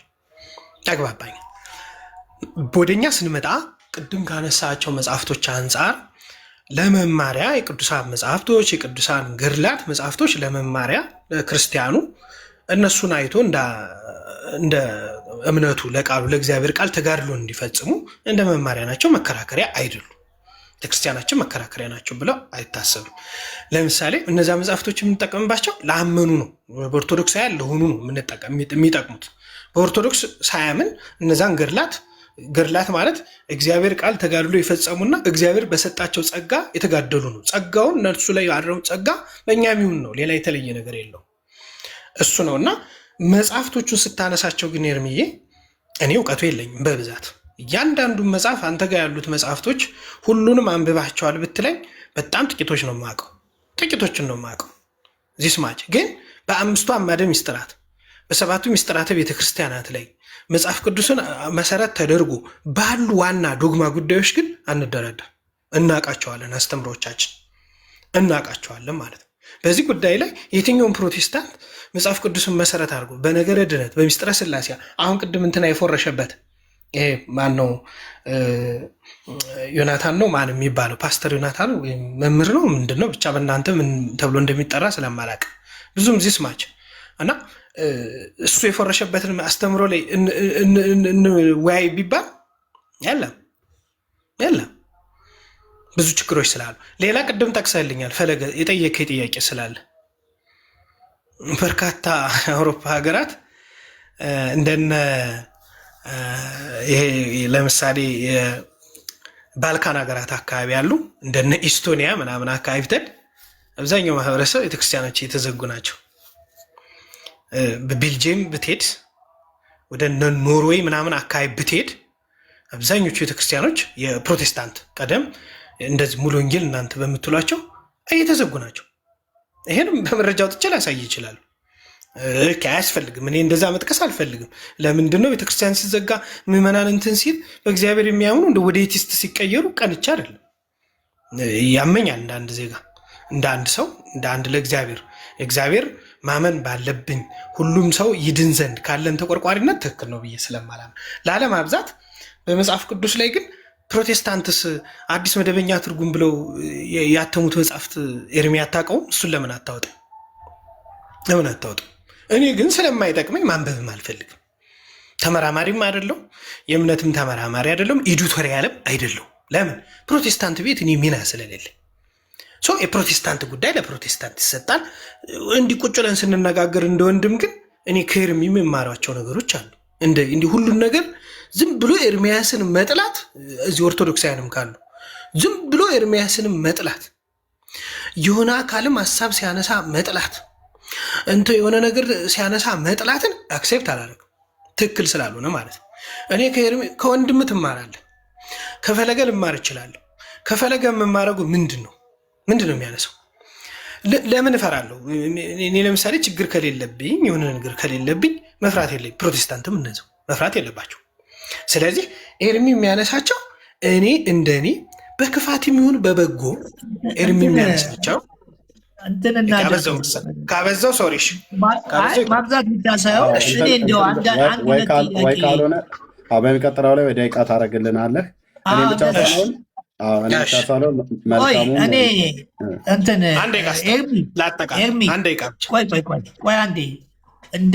ይኸውልህ አሁንም ኦርቶዶክስ ውስጥ ሆኜ በጣም ብዙ ነገሮች እየቆጩኝ ከበፊቱ እንደሆነ የተሻለ ነገር አገኛለሁ ብዬ ነበር። የተወሰነ ነገር አግኝቼ አሁን አንተ ልጠይቅህና ዘፋኝ ማን ነው? ከሁሉም ሃይማኖት ዘፋኝ ማን ነው? ቆይ መልኪ እንደዚህ እናድርግ። አሁን አንተ እሱን እንደመጠየቅ እኔችን አሁን ያወራት ላይ ሀሳብ ልስጥና ከዛ አንተም ዲያቆን እኔ ለመሰለህ ከዚህ በኋላ ብዙ ነገር አለ፣ ብዙ ነገር ስላለ አንተም ታወራ። በቃ ቀጥል አንተ። እችን ብቻ ነው ከዚህ በኋላ ምናልባት ወንድሜ አብራር ካወራን በደቂቃ በሰዓት አንደኛ በደቂቃ ሁለተኛ ደግሞ በአንድ ርዕስ ላይ ብናወራ ደግ በሆነ ልብ በሉ። ቅድም ልክ አብራር ስንጀምር ገድላት ላይ ጀመርን። እሱ ላይ ማውራት አልፈልግም። ወደ መጽሐፍ ቅዱስ ሄደ። መጽሐፍ ቅዱስ አመጣሁ። መጽሐፍ ቅዱስ ላይ ደግሞ ተቃርኖ የጻፉ ሊቃውንት የጻፉትን መጽሐፍቶች አመጣሁ። እሱንም ዘለለውና ከዛ ወደ መዝሙር ሄደ። መዝሙራችሁ ጭፈራ ነው ኪነት ነው ምናምን ነገር ብሎ አለ። እሱን ዘለለና እንደገና ደግሞ አሁን ደግሞ በእነዚህ ላይ ያወራል ብዬ ስል ስላሴን ወንድማችን ዮናታን ባስተማረው ትምህርት ላይ እሱ ላይ ደግሞ መጣ። እሱ ላይም ደግሞ ቆሞ ያወራል ብዬ ስል መልሶ እንደገና ደግሞ በመዝሙር ላይ አንድ ግለሰብ ነኑኒና ነው ቃቁቂቃ እያለ ሲጨፍር የነበረ ጨፋሪ እኛም አንቀበለው ሰውዬ እሱ ደግሞ በተናገረው ላይ ያመጣ ማለት ነው። ልብ በሉ። ገድላት ላይ፣ መጽሐፍ ቅዱስ ላይ፣ መዝሙር ላይ፣ ስላሴ ላይ፣ መልሶ ደግሞ መዝሙር ላይ። አሁን መዝሙር የተዘመረው በአንድ ግለሰብ ነው። ስላሴ ሙዚቃ የተነገረው በዮናታን ነው፣ በአንድ ግለሰብ ነው። ልብ በሉ። ኦኬ። አሁን እንደገና ደግሞ መጨረሻ መጣና ደግሞ ገድላት ድርሳናት ለመማሪያ ናቸው፣ ግን ለመከራከሪያ አይደሉም ማለት። ለመማሪያ እኮ ከሆኑ ትምህርት ናቸው ማለት ነው። ትምህርት ከነሱ ውስጥ ስለተገኘ ነው ለመማሪያ የሆኑት። ስለዚህ ደግሞ በትምህርት ደግሞ ትከራከራለህ ማለት ነው። ለምነው ለመከራከሪያ የሆኑ ብላችሁ የምትሉት ትምህርት ነው ለመማሪያ የምንማርባቸው ናቸው ትሉንና ሰው በትምህርት አይደል የሚከራከረው? በትምህርት እኮ ነው የሚከራከረው። ትምህርት ከሆኑ ዘንዳ ልትከራከርባቸው ይገባል። ገድላት ድርሳናት የሃይማኖታችን ማጽኛዎች ናቸው ብላችኋል። የሃይማኖታችሁ ማጽኛ መሆናቸው ሊቃውንቶቻችሁ ሁሉ ጭምር ይናገራሉ። የሃይማኖት ማጽኛ እስከሆነ ድረስ ሃይማኖት በምን እንደሚጸናው በትምህርት ነው የሚጸናው። በትምህርት በትምህርት ይጸናል ሃይማኖት። ስለዚህ በትምህርት የሚጸና ከሆነ ሃይማኖት ገድላት ድርሳናት ለመማሪያ ከሆኑ ትምህርት ናቸው ማለት ነው። ትምህርት ከነዛ ውስጥ ይወጣል ማለት ነው። ለዚህ ነው ወር በገባ በየዕለተ መታሰቢያቸው ገድላቸው ይነበባል። የጻድቁ የዛ ሰው የዛ ቅዱስ የተባለው በሙሉ በዚያን ቀን ይተረካል። የት እንደተወለደ፣ ከማን እንደተወለደ፣ አስተዳደጉ እንዴት እንደነበረ፣ እግዚአብሔር እንዴት እንደመረጠው፣ ለክርስቶስ እንዴት ዋጋ ከፈለ ተብሎ እንደሚባል እና የእሱን ፈለጉ እንድትከተሉ፣ ጽዋውን እንድትጠጡ፣ መታሰቢያውን እንድታረጉ፣ መታሰቢያውን ያደረገ ዝክርሽን የዘከረ ህንፃ ቤተክርስቲያን ያሳነጸ ገድል የጻፈ ያጻፈ የደጎሰ ያስደጎሰ ያነበበ ያስነበበ እስከ 100 ትውልድ እስከ 110 ትውልድ ድረስ እምርልሃለሁ ተብሎ የተጻፈውን ሁሉ በሙሉ ህዝባችን መጽሐፍ ቅዱስ ከሚያምን ይልቅ እነሱን የሚያምነው ይበልጣል ማለት ነው። ስለዚህ ገድላት ድርሳናት ለመከራከሪያ አይደሉም፣ ግን ለትምህርት ናቸው አለ ነው ወንድማችን። ለመማሪያ ናቸው፣ ግን ለመከራከሪያ አይሆኑም አለ። ኦኬ፣ እዚህም ጋር አልቆምም። በአውሮፓ ቤተክርስቲያናት ተዘጉ ብሏል የፕሮቴስታንት። ለምን ጥርቅም ብሎ አይዘጉም? ሙሉ በሙሉ በአውሮፓ ላይ ያለ ቤተክርስቲያናት ለምን ጥርቅም ብሎ አይዘጋም? አብራር። አንተን አይመለከትህም። አንተ የሚመለከትህ እንደውም ስለ አውሮፓው ስለተዘጉ ቤተክርስቲያናት ሰብ ቢዘጉ እንደው ፕሮቴስታንት እኮ ቢጠፉ የብዙ ኦርቶዶክሳውያን እኮ ደስታቸው ነው። አሁን ከዛ ይልቅ የአንተ ቤተክርስቲያን በኢትዮጵያ ኦርቶዶክስ ተዋሕዶ ቤተክርስቲያን ስንት አብያተ ክርስቲያናት ተዘግተዋል? ለምሳሌ እነ መምህር በጋሻው እነ ዘማሪ ትዝታው በነበሩበት ጊዜ ሚሊኒየም አዳራሽ ደጆችሽ አይዘጉ ብሎ የሚል መርሃ ግብር ተዘጋጅቶ ነበር። ደጆችሽ አይዘጉ ብሎ የሚል ኦኬ። ይሄ መርሃ ግብር ተዘጋጅቶ በደቡብ ኢትዮጵያ ስንት የኢትዮጵያ ኦርቶዶክስ ተዋሕዶ ቤተክርስቲያን ተዘግተዋል? ለምን ተዘጋ? ምዕመኑ ወደ ወንጌላውያን አማኞች መጣ። ይህም ብቻ አይደለም። በግንቦት ነው በየትኛው ርክበ ካህናት ስብሰባ ላይ ብፁዕነታቸው ብፁዕ አቡነ ማትያስ ፓትርያርክ እሳቸው ሲናገሩ 10 ሚሊዮን አማኝ አተናል፣ በኦሮሚያ ክልል በጣም ብዙ አብያተ ክርስቲያናት ተዘግተዋል አሉ። ለምን ስለ እነዚህ አታወራም? ኢትዮጵያ ውስጥ ስለተዘጉ የኢትዮጵያ ኦርቶዶክስ ተዋሕዶ ቤተክርስቲያን ቤተክርስቲያን ማለት ነው ዕለት ስለሚዘጋባችሁ።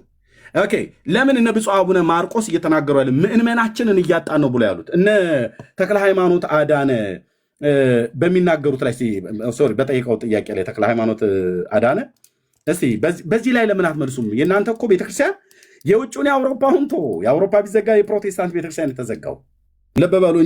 እኛ አባት ራችሁት ምን ገጥሟል? ሊቃውንት ጉባኤ ስብሰባ ውስጥ የነበሩ ናቸው። አዲስ ነገር ላጽና ብላ ነው ወይስ የነበረው ምን ላልቶባት ነው ብዬ ነው ይሄን ያክል በኒቅያ ጉባኤ ስም ተሰይሞ የተጠራችሁት።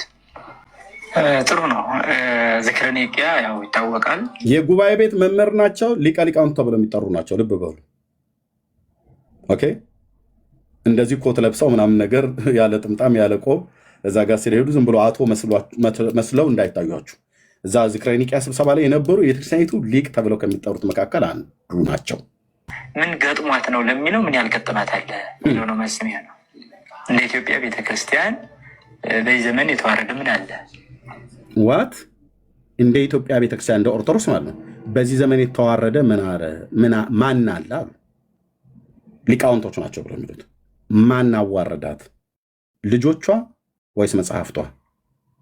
ኦኬ፣ የተዋረደ ማን አለ? እሺ፣ ይህ መዋረዱ ምን ማለት ነው? የነበራትን ክብር ከማጣት አልፎ ልጆቿን በሙሉ እያጣች ያለችበት ወቅት። የነበራትን ክብር ሁሉ እስከ ማጣት ደርሳች። ለዚህ ነው የተዋረደችው። ይህም ብቻ አይደለም፣ ልጆቿን ሁሉ እያጣች ነው። ወዴት ሄዱ ልጆቿ? ጉባኤ ቤቶችን ያየን እንደ ሊቃውንቱ፣ እንደ መነኮሳቱ፣ እንደ ምዕመናኑ፣ እንደ ጳጳሳቱ ስናይ አንድ አይነት ቁመና የለሽና የመበታተን አይነት ስሜት የሚጠበዘበን ያለ ነው። እንደ ጉባኤ ቤት፣ እንደ ገዳማት፣ እንደ ሊቃውንት ጉባኤ፣ እንደ ሲኖዶስ ኦኬ፣ የመበታተን እንጂ የአንድነት ነገር አይታይም።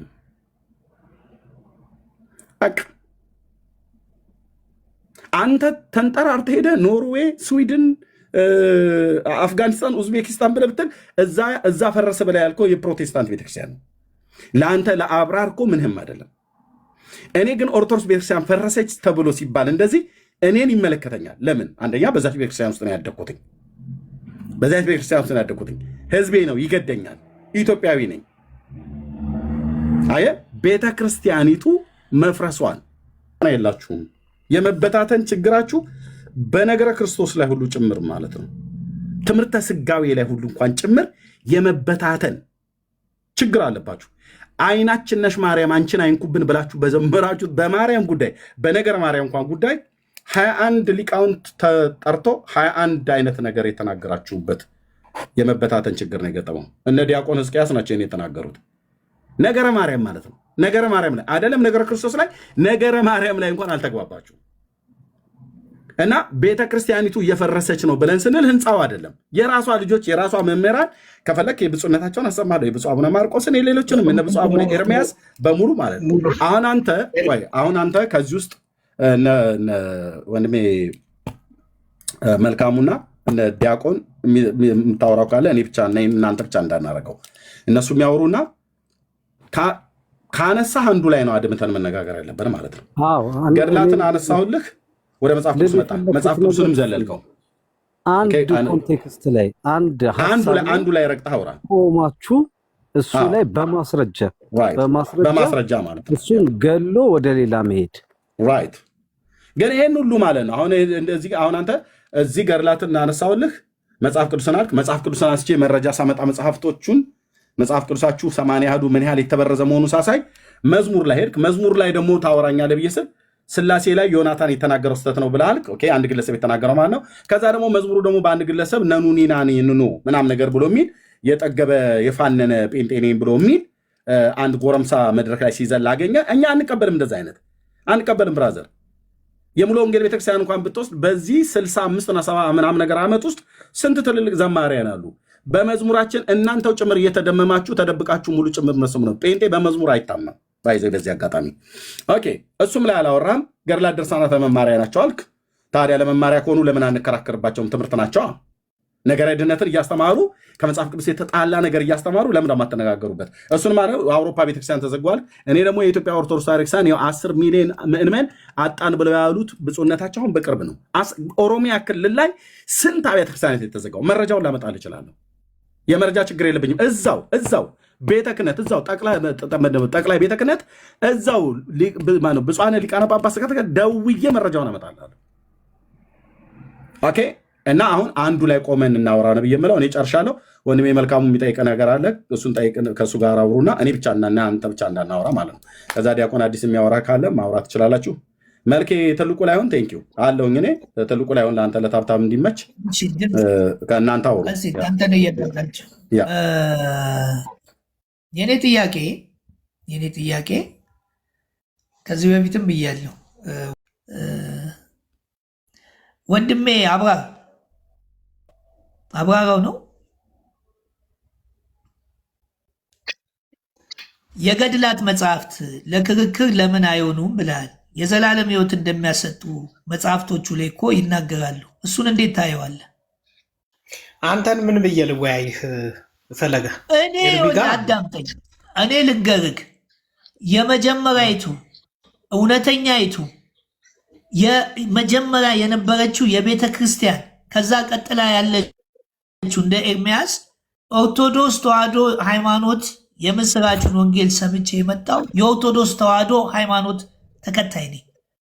ያሬድ አይደለም ወይንም ቀሲስ ዲበኩሉ አይደለም ለእኔ ሃይማኖቴን የሰጡ፣ ሃይማኖቴንም ሊነሱኝም አይችሉም። እውነቷ ላይ ግን እንነጋገራለን። ከዛ ውጪ አንተ እንትና ትበይን። አሁን ነግሬሃለሁ፣ በቃ ሃይማኖቴ ኦርቶዶክስ ነው። ከዛ ውጭ እንዳትጠይቀኝ። እኔ አንተንም አልጠየቅኩም። ለጠየቀኝ መልሼልሃለሁ። አዲስም ዲያቆን አዲስም ኦርቶዶክስ ተዋሕዶ ነው። ምን አይነት ኦርቶዶክስ ብትለን ለእውነት የቆምን ኦርቶዶክስ ተዋሕዶ ሃይማኖት። በቃ አለቀ። ማን እንዳስተማሩን አንነግርህም። ነገ ደግሞ እኛ ላይ እንደዘመታችሁ እነሱ ላይ እንድንዘምቱም አንፈልግም። ስለዚህ ጥያቄያችን እኛ የሚያድነው አሁን ቅድም 5ቱ አዕማደ ምስጢራትን አልክ። 5ቱ አዕማደ ምስጢር እኮ ሲጠቀለል ክርስቶስ ነው፣ ስለ ክርስቶስ ነው የሚያወራው። ስለዚህ አንድ ሰው ክርስቶስን አመነ ማለት አዕማደ ምስጢሩን ተቀብሏል ማለት ነው። ለመተንተን ነው አባቶች ያስቀመጡት። ስለዚህ አሁን እኔ የምጠይቀህ ገድላት መጽሐፍት የዘላለም ሕይወት እንደሚያሰጡ ይናገራል አይናገርም?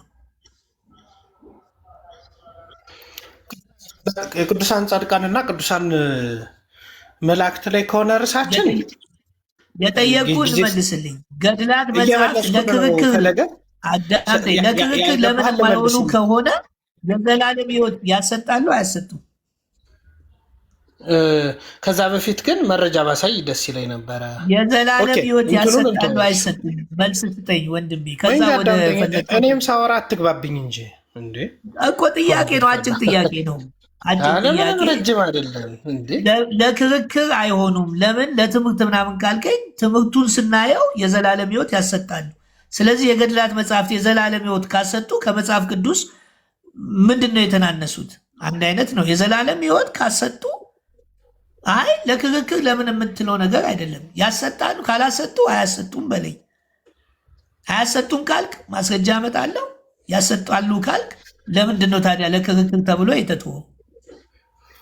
ኦኬ፣ በመጀመሪያ ደረጃ ኦርቶዶክስ ከሆንክ ስለ ነገረ ቅዱሳን መልስልኝ። ኦርቶዶክስ ሆኜ ነው አንተን አትበለኝ። የባሰብን ጭራሹ እኮ አዳምጠኛ። የጠየቅኩህን መልስልኝ። የዘላለም ሕይወት ያሰጣሉ? አጭር መልስ። ከኤርሚያስ ጋር ረጅም ምትምል ከኔ ጋር አጭር መልስ። መቼም ሳትመልስልኝ ነው እንደ የምታብራራው? ሳትነግረኝ ታብራራለህ? ያሰጣሉ ወይስ አያሰጡም? ምን ሳወራ ሰማኝሽ? እሺ ምን ሳወራ ሰማኝ? የዘላለም ሕይወት ያሰጣሉ አያሰጡም? ስለዚህ እንዴት ነው ማውራት ያለብኝ? አንዱን በለኝና ከዛ አብራራው። አንዱን በለኝ፣ ከሁለት አንዱ። እንዲህ ወደ ክርስቶስ ይወስዳሉ፣ ያደርሳሉ። ስለዚህ የዘላለም ሕይወት ያሰጣሉ ማለት ነው። አሁን አብራራው። የዘላለም ሕይወት የሚሰጠው ክርስቶስ ነው፣ እግዚአብሔር ነው። እዛ መጽሐፍ ላይ ግን የሚያሰጡትን ላውጣላ። ታዲያ ለምን ይወስዳሉ፣ ያደርሳሉ፣ ተራዲ ናቸው የሚል ኧረ የዘላለም ሕይወት ያሰጣሉ በደንብ ከሲኦል እንደሆነ ከሲኦል ከሞቱ በኋላ ከሲኦል ወደ መንግስተ ሰማያት ሁሉ ያመነ በቃል ኪዳናቸው ያመነ ዝክራቸውን ያዘከረ መንግስተ ሰማያት ያለምንም ግርግርና ድርድር ይገባል ይላል። እነሱ ይወስዳሉ፣ አውጣው መጽሐፉ። ይወስዳሉ፣ ያደርሳሉ፣ መንገድ ተራዲ ናቸው፣ አማላጅ ናቸው። ቆይ እኔን መልስ። እንደምትለው አይደለም። አሁን እኛ ማስረጃ እንስጥ። አንተ እንደምትለው አይደለም። ቆይ መልክ አትግባብኝ። ይኸውልህ ወንድማችን፣ እንደውም እግዚአብሔር ሲኦል ግቡ ካለ በኋላ ግባ ነፍስ ሲኦል ትግባ ካለ በኋላ ምን ነው እግዚአብሔር ረስተኸው ነው ወይ ቃል ኪዳን እንደገባልኝ በእኔ እኮ አምኗል እሱን ማረው ብሎ ያስምራሉ። ልክ ነው አይደለም? ምን አልከኝ? የእግዚአብሔርን ሀሳብ ያስለውጣሉ። የእግዚአብሔርን ሀሳብ ሁሉ ያስለውጣሉ። ግባ ያለውን መልሰው ሀሳቡን ያስቀይሩታል። አይ ናና በቃ አሁን እኔ ልግለጽሽ፣ ለእድሉ ለእኔ ስጠኝ። ላብራ አንድ ደቂቃ በደንብ ይሰጠኝና ነገረ ቅዱሳን በአግባቡ አውቃለሁ ካላችሁ ነገረ ቅዱሳን ጌታችን ኢየሱስ ክርስቶስ መሆኑን ማወቅ አለብህ በመጀመሪያ። ስለዚህ ቅዱሳን የክርስቶስ አካል ናቸው፣ ህያው ናቸው። ቅዱሳን ሰማዕት፣ ቅዱሳን ጻድቃን ማለት ህያው የሆኑ በእርሱ ጸጋ በእርሱ ቃል የጸኑና ተጋድሎ የፈጸሙ የድልን አክሊል የተሸከሙ የወረሱ ናቸው። አታረዛዝመውና በክርስቶስ ሳይገባ ታዲያ ለምን ተውትወይ? ይሄ ሳይገባህ እኮ በክርስቶስ አምነህ አይደለም መንግስተ ሰማያት አትገባም። በማመንህ አይደለም። ይሄ የታወቀ ነው። እየመለስኩልህ እኮ ነው አይደለም። ዝም ብለህ አንተ ባረዛዘምከው ቁጥር አንተ እስክታረዝም አልጠብቀህማ። የእነሱን ምልጃ አምነህ ግን የጠየቀኝ ጥያቄ ዲያቆን ምንድን ነው? እስኪ መልሰው። በስማቸው አምነህ አይደለም የጠየቀኝ ጥያቄ ምን አይነት ነው? የጠየቀኝ ጥያቄ ጥያቄ በክርስቶስ በማመን አይዳንም ብላችሁ ይህን ታስተምራላችሁ። ምንም ጥያቄ የለው። አምጣ እስኪ በክርስቶስ አይዳንም ብል በስራ ነው ትሉ እንዴ? በማመን ይዳናል የተባልከው በማመን ይዳናል። በማመን አንተ እንጂ መረጃ ኤርሚ አሁን ቢከራከር መረጃ አንተ አምጣ መረጃ ይዳናል ወይ? በማመን ይዳናል ወይ? እኮ ስጠኝና ልመልስልህ፣ ከሌለ ግን ልመልስ እኔ። ቻው በቃ ውረድ። የምትነጋገር አይ በማመን ይዳናል ብለህ ታምናለህ? እንዴት አላምንም? ጠይቀኛ በክርስቶስ በማመን ይዳናል። አሁን ጠይቀኛ መልክ አትግባ እኮ እንትን አትበል። በክርስቶስ አንዴ መልስ። አዎ ያመነ የተጠመቀ ይድናል። በክርስቶስ ለመዳን መጠመቅ ይጠበቅብሃል። አዎ በጌታችን በኢየሱስ ክርስቶስ ያመነ የተጠመቀ ይድናል። አመሰግናለሁ። በቅዱሳን ግን ጠንቋይም ብትሆን ትገባለህ፣ በእነሱ ካመንክ። ምን ማለት ነው? ጠንቋይ ሆነ ገድላቸውን ሰምተህ በመንገድ ካለፍክ ራሱ ትገባለህ አይልም። አመሰግናለሁ። አውጣ እንትና ገብረ መንፈስ ቅዱስ አለ ተናገር። ለኛለኝ እሺ ገጹን ልንገርህ። ሲያስጠነቅቁን የነበረው ወዴት እንደገባ አሳይ። አውቀዋለሁ። ኦኬ እግዚአብሔር ረስቶት እንደውም ማለት ነው ወደ ሲኦል ግባ ይለዋል። ከዛ መጥቶ ያስታውሱታል። ቃል ኪዳኑን ረስቶት። ኦኬ እሺ ባይዘዌ በኢትዮጵያ ኦርቶዶክስ ተዋሕዶ ቤተክርስቲያን አስተምሮት መሰረት አሁን የገድለ ገብረ መንፈስ ቅዱስን አወጣልሃለሁ። በኢትዮጵያ ኦርቶዶክስ ተዋሕዶ ቤተክርስቲያን አስተምሮ መሰረት ገድላት ድርሳናትን የማያምኑ ሰዎች ሲኦል ነው እጣ ክፍላቸው ብላ ጽፋለች።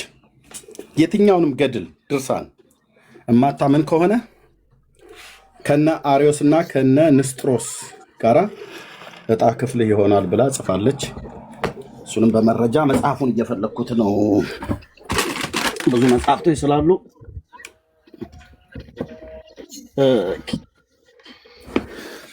ገድለ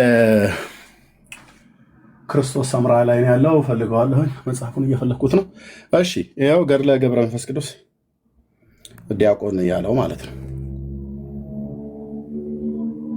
ኦኬ አሳታሚና አከፋፋይ የምድረ ከብድ አቡነ ገብረ መንፈስ ቅዱስ አንድነት ገዳምና የዝቋላ ደብረ ከዋክብት ገዳሙ ነው ያሳተመው። ይሄ መጽሐፍ የቤተክርስቲያኒቱ ማህተም ሁሉ ያረፈበት ነው። ኦኬ ኦኬ ይሄ ክፍል ታምር 20 ላይ ነው ያለው። 20ኛው ታምር ማን ነው? 20ኛው ታምር አይመስለኛል። አይ ቲንክ ባልሳሳት። ቆይ ብዙ መጽሐፍቶች ስለማነብ ገጹን ቆይ ላውጣለን። ራስ ችግር የለውም። አውቀዋለሁ ክፍሉ ራሱ እንትን እዚህኛው ደግሞ የተቀነሰ አለ። እኔ ያዝኩት ጋር ተቀንሷል። አይ እዚህ ሊቀነስ የትም እሱ ጋር ስላለ ይኸው ገጹ ስንት መሰለህ? ማነው 30ኛው ታምር ላይ ነው ያለው። 20ኛው ታምር ላይ ሌላኛው ነው ያለው። ያው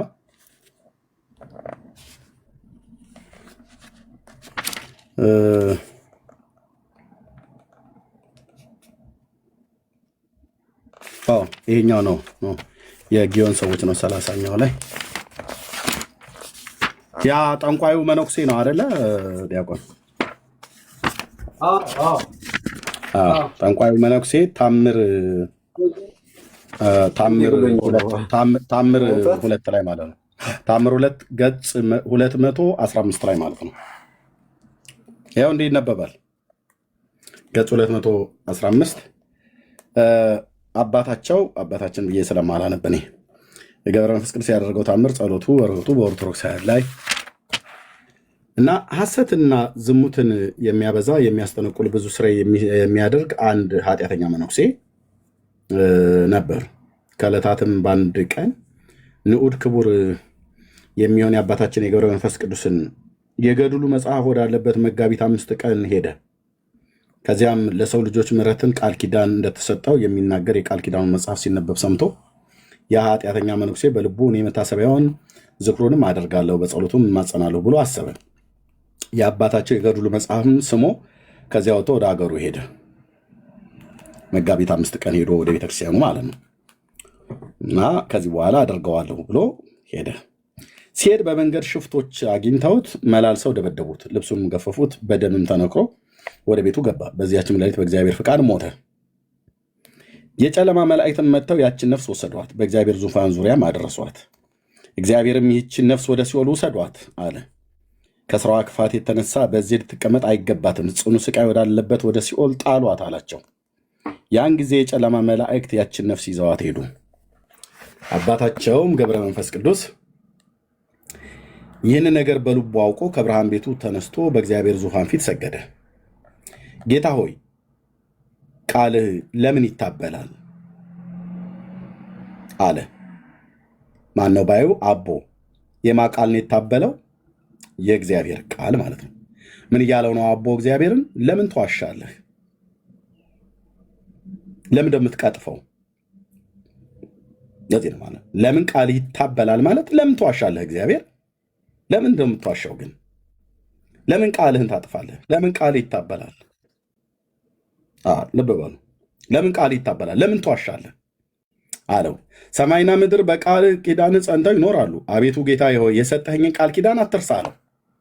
ከዛስ ጌታችንም አቦ እግዚአብሔርን ውሸታም ነህ እንዳለው እኔ አይደለም የተረጎምኩት። ጌታችንን መልሶ ወዳጄ ገብረ መንፈስ ቅዱስ ምን ዋሸሁህ አለው።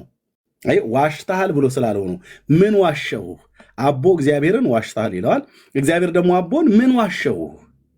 ምንድነው ውሸቴ? የቱ ጋ ነው ቃሌ የታበለው? የቱ ጋ ነው በቃሌ ያልተገኘሁት? ለዚህ ነው እነዚህ የተረገሙ መጽሐፍቶች ናቸው ብለን የምንለው ማለት ነው። የሥላሴን ዙፋን የነቀነቁ የደብተራ ቅዠት መጽሐፍቶች ናቸው ብለን የምንለው ለዚህ ነው። እግዚአብሔርን ውሸታም አድርገው ስላሉ ማለት ነው። ከዛስ አባታቸው ከክፉ አጋንንት ወደ ሲኦል የወሰዱትን ያን ሰው በጸሎቱ በአማላጅነቱ ያመነ ሰው ነው አለ። መታሰቢያውን አደርጋለሁ ብሏል። ሞቱንም በበዓሌ ቀን ነው አለው። ጌታችንም የዚህ ሰው ኃጢአቱ ስለበዛ ዝም አለ። አባታቸውም በጌታ ፊት ወድቆ አቤቱ ጌታ ሆይ ይህን ሰው ማረው፣ ምሕረቱን ካልፈቀድህ ግን እኔንም ከዚያ ሰው ጋር ጨምረኝ አለ። ወዴት? ወደ ሲኦል። አብ ሆይ በባህሪ ልጅህ በወልድ በባህሪ ሕይወትህ በመንፈስ ቅዱስ እማጸናሃለሁ።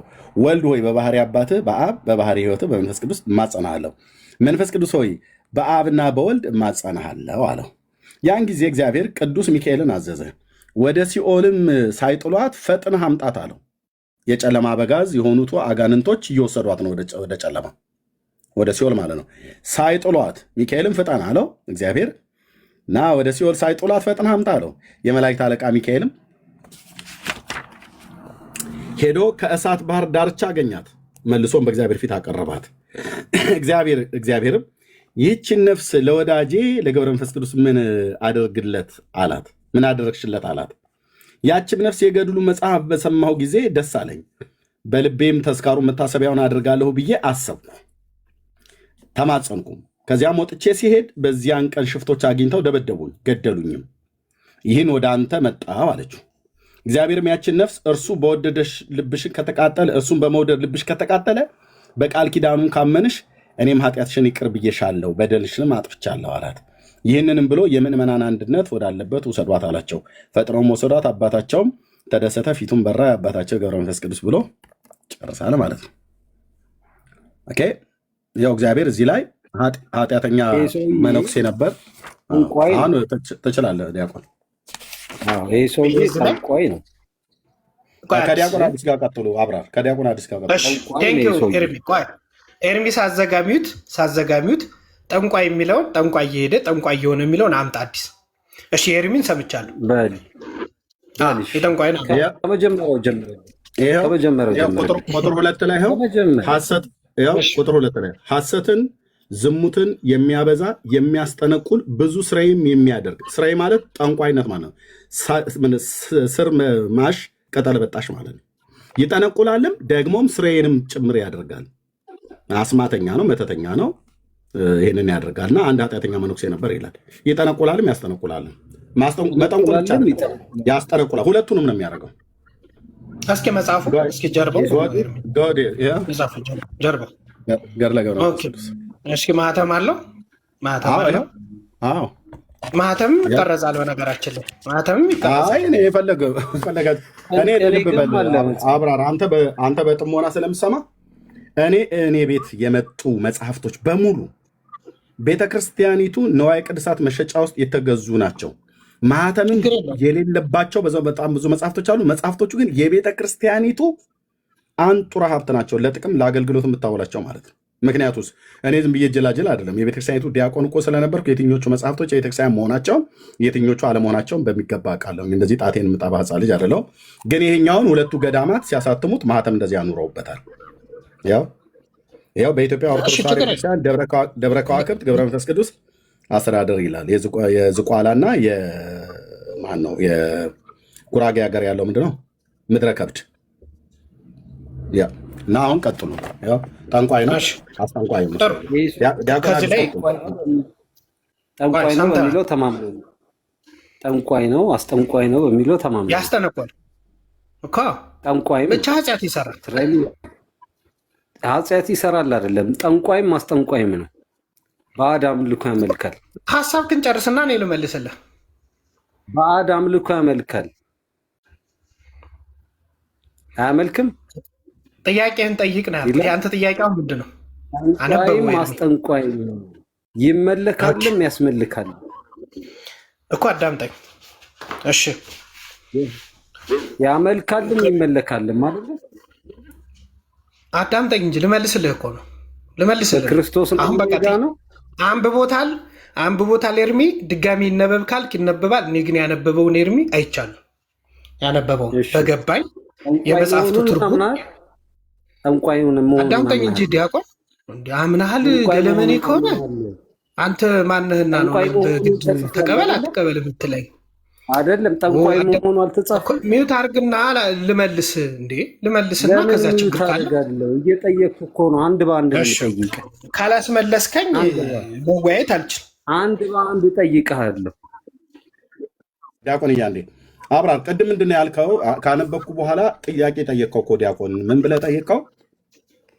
ጠንቋይ ብሎ የሚለውን ቃል አምጣ፣ የሌለ ነገር አውርተሃል አልከው ዲያቆን። ቁጥር 2 ላይ ይኸው ጠንቋይ አስጠንቆል ብቻ አይደለም፣ ሰውየው ጠንቋይ ነው። ስራዬ ማለት መተተኛ ነው፣ ጠንቋይ ነው፣ አስማተኛ ነው፣ ደጋሚ ነው። ስለዚህ እሱ ነው እየጠየቀ ያለው እና በተግባር ልመልስ ስለሆነ አላስመልሰኝ ያለ ነው። እኔ እሱ አይደለም ልዩነቴ፣ ልመልስ ነው እኔ እያልኩ ያለሁት። እድል ይሰጠኝ። አንድ ጊዜ እስቲ ታብታብ አድርጉበት፣ የሆነ ነገር አድርጉ።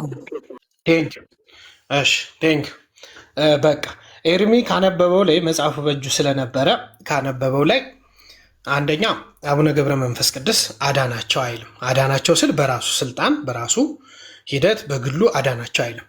አቡነ ገብረ መንፈስ ቅዱስ ብቻ ሳይሆን ሌሎች ቅዱሳን ጻድቃን በሙሉ አቡነ ገብረ መንፈስ ቅዱስን ጀምሮ ቅዱሳን ሰማዕቶች በሙሉ ማለት ነው ስልጣናቸው ምንድን ነው? ወደ መንግስተ ሰማያት ማድረስ ነው። የምልጃ ስራ መስራት ነው። አንዱ እነዚህ ጻድቃኖች ህያው ናቸው። ህያው ማለት በስጋ ይሞታሉ፣ ነገር ግን ደግሞ በነፍሳቸው ህያው የሆኑ በሰማይም የቅዱሳን ማህበር ከእግዚአብሔር ጋር ህብረት የሚያደርጉ በምድርም እያሉ የጽድቅ ስራ የሰሩ በጌታችን በኢየሱስ ክርስቶስ አምነው ለቃሉ ተጋድሎን የፈጸሙ በመጨረሻም የጽድቅን አክሊል የሰጣቸው እግዚአብሔር የሰጣቸው ጽድቅን ያገኙ ማለት ነው። ስለዚህ እነዚህ በተገባላቸው ቃል ኪዳን መሰረት በሰጣቸው ቃል ኪዳን መሰረት ተጋድሏቸው ጸጋው ከእርሱ ከእግዚአብሔር ነው፣ ከራሳቸው ስልጣን የመጣ አይደለም። ስለዚህ ሕያዋን ደግሞ ያማልዳሉ፣ ቅዱሳን ጻድቃን ማለት ነው። አንተም ነገ ሕያው ከሆንክ በእግዚአብሔር ታምነህ እስከ መጨረሻው ድረስ ጸንተህ ኑረህ ተጋድሎን ፈጽመህ በእግዚአብሔር አምነህ ያመነ የተጠመቀ ይድናል። ሕያው ሆነህ ትእዛዛቱን ጠብቀህ እስከ መጨረሻው ዕለት ሕይወት ድረስ ሕያው መሆን ትችላለህ። ስለዚህ ሕያዋን ልጨርሳት ከበዛ ስለ ሕያው ግልጽ ነኝ ካልክ መተው እችላለሁ። አልበዛ ፖይንቱን እንድትነካልኝ ይፈልጋል። ልመጣልን ሳላብራራልህ እንዴት እንግባባለን ብዬ ነው። መጀመሪያ ሰውዬ በእግዚአብሔር የማያምን ራሱ አምላክ ነኝ የሚል አምላክም ሰርቶ ለራሱ የሚያምን ሰውዬ መንግስተ ሰማያት እግዚአብሔር ከፈረደበት በኋላ ፍርድ አስቀይረው ወደ ገነት የሚመልሱበትን መንገድ አስረዳኝ ያልኩ እኮ እያስረዳሁ እኮ ነው። ቅዱሳን ጻድቃን ከሞቱ በኋላ ሕያው ናቸው። በስጋ ይሞታሉ እንጂ በነፍሳቸው ሕያው ናቸው። እግዚአብሔር ደግሞ የማን አምላክ ነው? የሕያው። ሕያዋንን ይጠይቁታል፣ ጸሎት ያደርጋሉ፣ ብረት ያደርጋሉ። በምድርም ስላለው ሁኔታ ያውቃሉ። ሕያው ስለሆኑ ሕያው አይሞትም። በምን በነፍስ ያውቃል። ስለዚህ በሰማይም ይማልዳሉ፣ በምድርም እያሉ ቅዱሳን ሆነው አንዱ ለሌላችንም ይጸለያሉ፣ ይማጸናሉ፣ ይማልዳሉ። ይማልዳሉ ማለት ወደ እግዚአብሔር ጸሎትን ያደርሳሉ። ምን ሲሆን እኛ ኃጢአተኞች በደከምንለት። እኔ ኃጢአተኛ ሆኜ ኃጢአተኛ ጋር ክርስቶስ ህብረት የለውም። ክርስቶስ ህብረቱ ከማን ነው? ከሕያዋን ጋር ነው። እኔ በኃጢአት ስወድቅ ድንገት ነገር ግን በንስሐ ተመልሼ የፈጸምኳቸው የጥንቁልና የሚሆን አስጠንቁዬም ከሆነ ዝሙትም ሙኜ ነፍስም ባጠፋ ምንም ባደርግ ወደ እግዚአብሔር መልሼ ልቡኔን ከመለስኩኝ ይቅር ባይ ነው እግዚአብሔር። እንዴት? ለቅዱሳን ጻድቃን መታሰቢያ ነው እንጂ የሚያደርጉ ተመለስም። ይህ ሰውዬ ወደ እግዚአብሔር አልተመለሰም። አሁንም ላቋርጥ። ምንድን ነው የሚለው? ኤርሚ ካነበበው ላይ ኤርሚ ያግዘን። ድንገት ሞተ ነው ወደ እግዚአብሔር ተመለሰ ይላል። እንደ እግዚአብሔር የሚል ስም ተጠርቷል። እግዚአብሔር ተወያይተህ ታውቃለህ? ግን ተወያይተህ አንተ ብቻ የምትፈልገውን ፈለገ እያልከኝ ከሆነ አይደለም። እኔ አይደለም ተወያይተህ ካወቅ ለምሳሌ አዲሱ የጠየቀ ሰማይና ምድር ያልፋል ቃሌ ግን አያልፍም ይላል። እንዴት እግዚአብሔር የተናገረውን ቃል ያጥፋል እያለክ ነው? እስቲ ለሱ መልስለት። እንዴ ያጥፋል ማለት ይታበላል ማለት ነው ማለት ነው። ኦኬ እሺ፣ ቃሉ ላይ ነው፣ ቃሉ ላይ ነው። ይኸውልህ መጽሐፍ ቅዱስ ሰማይና ምድር መልኬ የእኔ ጉዳይ ነው። አንዴ መልኬ ዲያቆን ድምፅ ርቋል፣ ከፍ አድርገው። እሺ ይሄ ሰውዬ እግዚአብሔር ሲኦል ይግባ ብሎ ፈርዶበታል አይደለ? ከፈረደበት በኋላ ቃሉ ስለሚታጠፍ ነው መልሶ ደግሞ አይ በቃ ተሳስቼ የሆነ ገነት ግባ የሚለው። አይ ኤርሚ አንብበው ምንድን ነው የሚለው? ለምን ይታበላል ብሎ በምልጃ ጠየቀ። ቅዱሳን ጻድቃን አቡነ ገብረ መንፈስ እሱ ጋር አይደለም ጥያቄ፣ እሱ ጋር አይደለም ጥያቄ። እግዚአብሔር ፈረደ ተናገረ አይደለም? ቃል ወጣው። እግዚአብሔር ደግሞ ሰማይና ምድር ያልፋል ቃሌ ግን አያልፍም ብሏል። ወደ ሲኦል ይግባ ብሎ ተናገረ፣ ቃል ወጣው። ከዛ በኋላ ለምንድን ነው ቃሉን የሚቀይረው? ኦኬ በጣም አሪፍ። ብቻ አይደለም አብራርዬ፣ ለምን ይታበላል ብሎ ሲለው እግዚአብሔርን ቀጥታ ለምን ትዋሻለህ፣ ለምን ትቀጥፋለህ ነው። በፍጥረት ወርዷል ነው ኤርሚ፣ አልገባብህም። ወርዷል ይታበላል የሚለው ለምን ይቀነሳል ነው፣ ለምን ይታጠፋል? መቀነስ አይደለም። ራሱ እዛው ገድሉ ላይ እግዚአብሔር እኮ ሲመልስለት ይላል፣ እዛው ጋር ጌታችንም ይላል። ይኸው እዚህ ጋር ትልቁ ላይ አድርገኝ መልኬ። በፍጥረት ዓለም ታሪክ ከመላእክትም ከነቢያትም ከሐዋርያትም እግዚአብሔርን ውሸታም ነህ ብሎ የሚያቅ አንድም የለም፣ አንድም። ለምን? እሱ የዋሽ ዘንድ የሰው ልጅ አይደለም። ከአንደበቱ ጽድቅና ቅድስና እውነት ነው የሚወጡት። አቦ የተባለ በምናብ የተፈጠረ ሲጀምር አቦ የሚባል ሰው የለም በምድር ላይ የለም። ልብ በሉ። ኦርቶዶክስ በምናብ የፈጠረችው ሰው እንጂ በምድር ላይ አቦ የሚባል ሰው አልነበረም። በታሪክ ውስጥ አያሳዩንም። ገድሉ እርስ በርሱ ነው የሚምታታው። ኦኬ፣ ገድሉ ብቻ ነው የሚምታታው። ኦኬ፣ እዚህ ጋር ምን አለ ይላል? ጌታ ሆይ ይላል። አባታቸውም ገብረ መንፈስ ቅዱስ ይህንን ነገር ሰምቶ በልቡ አውቆ ይላል ከብርሃን ቤቱ ተነስቶ በእግዚአብሔር ዙፋን ፊት ሰገደ። ከዛስ ጌታ ሆይ ኢየሱስን ማለት ነው ቃልህ ለምን ይታበላል አለ። ማለት ለምንድን ነው የምትዋሸው? ለምንድን ነው የምትቀጥፈው? ለምንድን ነው ሀሳብህን የምትቀያይረው ማለት ነው። መታበል ማለት መዋሸት ማለት ነው። መቅጠፍ ማለት ነው። መዘላበድ ማለት ነው። ኦኬ፣ ይሄንን መዋሸቱን እኔ ነኝ የተረጎምኩት። ይኸው እዚህ ጋር ምን ይላል? ሰማይና ምድር በቃልህ ኪዳንህ ጸንተው ይኖራሉ። አቤቱ ጌታው የሰጠኸኝን ቃል ኪዳን አትርሳ አለው። ከዛስ ራሱ ጌታችንም መልሶ ወዳጄ ሆይ አለው። ወዳጄ ገብረ መንፈስ ቅዱስ ሆይ ምን ዋሸሁ አለው። አቦ ኢየሱስ ክርስቶስን ዋሻኝ ብሎ ስላለው ነው። ኢየሱስ ክርስቶስም አቦን ምን ዋሸሁ ብሎ እየጠየቀ ያለው ማለት ነው። ልብ በሉ። ከመላእክት ዓለም በመላእክት ዓለም በብርሃን መላእክት ዓለም እነ ቅዱስ ሚካኤል በሚመሩት ነገደ መላእክት ዓለም ውስጥ እግዚአብሔርን ዋሽታል፣ ቃል ትቀላምዳለህ፣ በቃል ትታብላለህ፣ ትዋሻለህ፣ ተዘላብዳለህ ብሎ ያለውም የለም። ከነቢያትም በፍጥረት ዓለም ታሪክ የለም። እሱን ያመለኩ ማለት ነው። አቦ ግን እግዚአብሔርን ውሸታም አድርጎ ስሏል። ይሄ መጽሐፍ ባይዘ ወንድሞች ይሄ ብቻ አይደለም። ስለዚህ አሁን እንትን በለው እንትን አታሳየኝ ቪዲዮ እያለኝ ነው። እኔ ጋ ትወያያለህ። ወይት ሚታርግ ብራዘር አብራር ቀጥል። እኔ ጋ ቀጥላ አብራር ቀጥል። ባታወርዱት ጥሩ ነው። እናንተ 3-4 ሆናችሁ አይደል? አንድ ሰው እኔ ጋ አዲስ ሲቀጥል ኤርሚ ጥሩ መጽሐፉን ማንበብ ሪስፔክት አደርጋለሁ። ግን ልመልስ ችግር የለውም። በቃ ልመልስ ማለት ስውሩም መልሱት። የሚያግዝ ከሆነ እኔንም ያግዘኛል። እናንተ እየተጋገዛችሁ መልሱታ። ችግር የለውም። ችግር የለውም። እኔ ስጨርስ የሚጨምረው ካለ ምሳሳተው ካለም ያግዘኛል። ምንም ችግር የለም። እኔ ፍጹም አዋቂ ነኝ ብዬ አልቀርብም። ፍጹም አዋቂ ነኝ ብዬ የምቀርብ ሰውም ስላልሆንኩ እንደዚህ አይነትም አዋቂነትም አዋቂ ነኝ ብዬም አልቀርብም፣ ቀርቤም አላውቅም። ቴንክ ኤርሚ ስላነበብኩ። ነገር ግን ቅዱሳን ጻድቃን ቅድም ከዲያቆን ጋር እያወራን ስለነበር ሕያው ናቸው፣ በሰማይም ህብረት ያደርጋሉ፣ በምድርም እያሉ በስጋ ሕያው ናቸውን በእናትህ ደጋገምከው፣ ደከመ። ሕያው ናቸው የሚለውን ደጋገምከው። እዚህ ጋር ይታበላል። ሕያው ማለት ምንድን ነው? መልስልኝ፣ አስረዳው ላይ መልስልን እስቲ። እሱ ጋና ፖይንቱን ንካው፣ ዳር አትዙር እንዴ ሰውዬ። ልመልስበት እንጂ እየመለስኩ እኮ ነው እንዴ እየመለስኩ ከያዝከኝ። አሁን አንተ በእውቀት ከኔ በተሽለ ነው አሁን የምታወራው። ስለ እኔና ስለ አንተ ከሆነ እናውራ። እኔ እናንተሽ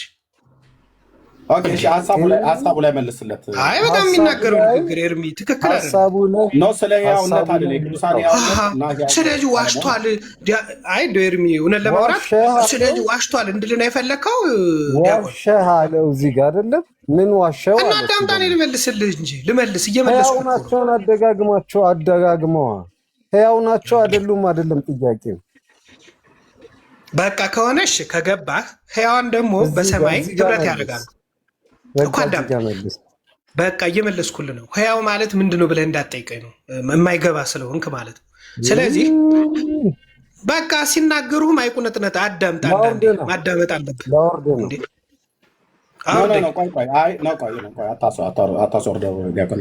እሺ አብራር። አሁን ቅዱሳን ሕያዋን ናቸው።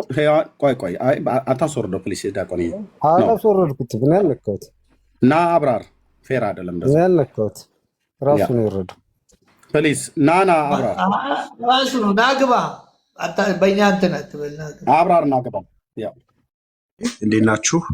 እንደዚህ ጸብ ፈጥሮ መውረድ ስለሚፈልጉ ነው። ኦኬ እስክንሰጥ ድረስ ፍቅረ ማርያም ከከፈት ትወርዳለህ። አሁን አብራር ገብቶ እንዲናገር ነው። ከቀረ እንሰጥሃለን አንተ። ኦኬ ሰላም ተራስ ችግር የለውም ብዬ ነው አለው። እሺ እታች ወረድ። ኦኬ አብራርና ተመልሰህ አብራር ነው መናገር ያለበት። አይመጣም፣ መቼም ነው አይመጣም። ጫንቆት ነበረ። ሕያው ናቸው እያለ በቃ እዛ ላይ ነበር ሲንከባለል የነበረው። ጥያቄ ጠይቀዋል። ቅዱሳን ሕያዋን ናቸው አይደሉም ብሎ የሚል ጥያቄ ጠይቀዋል ዲያቆን? ኧረ አልጠየቅኩም፣ እንደዚህ አይነት ጥያቄ አልጠየቅኩም። መጀመሪያ አልጠየቅም። ስለዚህ አብራር ምንድነው የተጠየቀውን ትተህ ያልተጠየቀው ላይ ስለመለስክ የተግባቡት ሕግ ስላፋለስክ ዲያቆን ያለ የጠየቀን እዚህ የተነበበው ላይ ነው አውራ ያለ ማለት ነው። አታውርዱና ኖ ማንም አላስወረድም። እኔ አላስወረድኩም። ሞዴሬተር አውርዱ። ቆይ ግድ የለም። ቆይ አብራ ማንም አልነካም። እንደው በምታምነው ሰው አውርዶክ ነው። እስቲ እግዚአብሔር ሰው ነው ያወረደኝ። አይ ለመሰለኝ ሞዴሬተሮች ይኸውልህ አሁን ይሄ አዲሱ እሺ ኤርሚ ሌላ ቀን እንቀጥላለን። እሺ ኤርሚ ሌላ ቀን እንቀጥላለን እና እንደዚህም አድርጋ አንተን ያስወረደ የለም።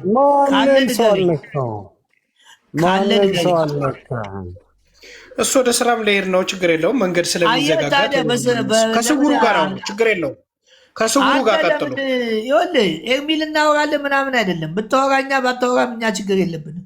ግን ማንም ከሳያስወርድ ለማሳበብ እያስወረዳችሁኝ እኮ ነው። ማንም አልነካም። አንዴ ዲያቆንም መልኬን ኦኬ እኛ አላስወርድም አለ። እኔም አሁን ሞዴሬተር አለኝ አላስወርድኩም። ለዚህ ነው ግባ ብለን ፍቅረ ማርያም እንኳን ላውራ ብሎ ሲል ቆይ እሱኛው ይምጣና ታወራለን ያልኩት። ስለዚህ መተሃል ሀሳቡ ላይ አውራ በቃ። ሌሎችም ሰዎች አስወርደው ከሆነ ይቅርታ፣ እኛ ግን አላስወርደንም። ሌሎቻችሁ ድንገት ያላወቋችሁ ሞዴሬተርነት አዲስ እንትኑ የቆየ ስለሆነ በጌታ ፍቅር ለምናችኋለሁ፣ እባካችሁ ካላችሁ እንዳታደርጉት። እኛ እንደዚህ አንወድም። ቃሉ ነው እንጂ የሚናገረው አዲስ አወርዳለሁ ሲል ቃሉን ነው። ከዛሬ ጀምሮ አትጠቀመው፣ አዲስም አትጠቀመው። ያንተ እድል ነው፣ አውራ።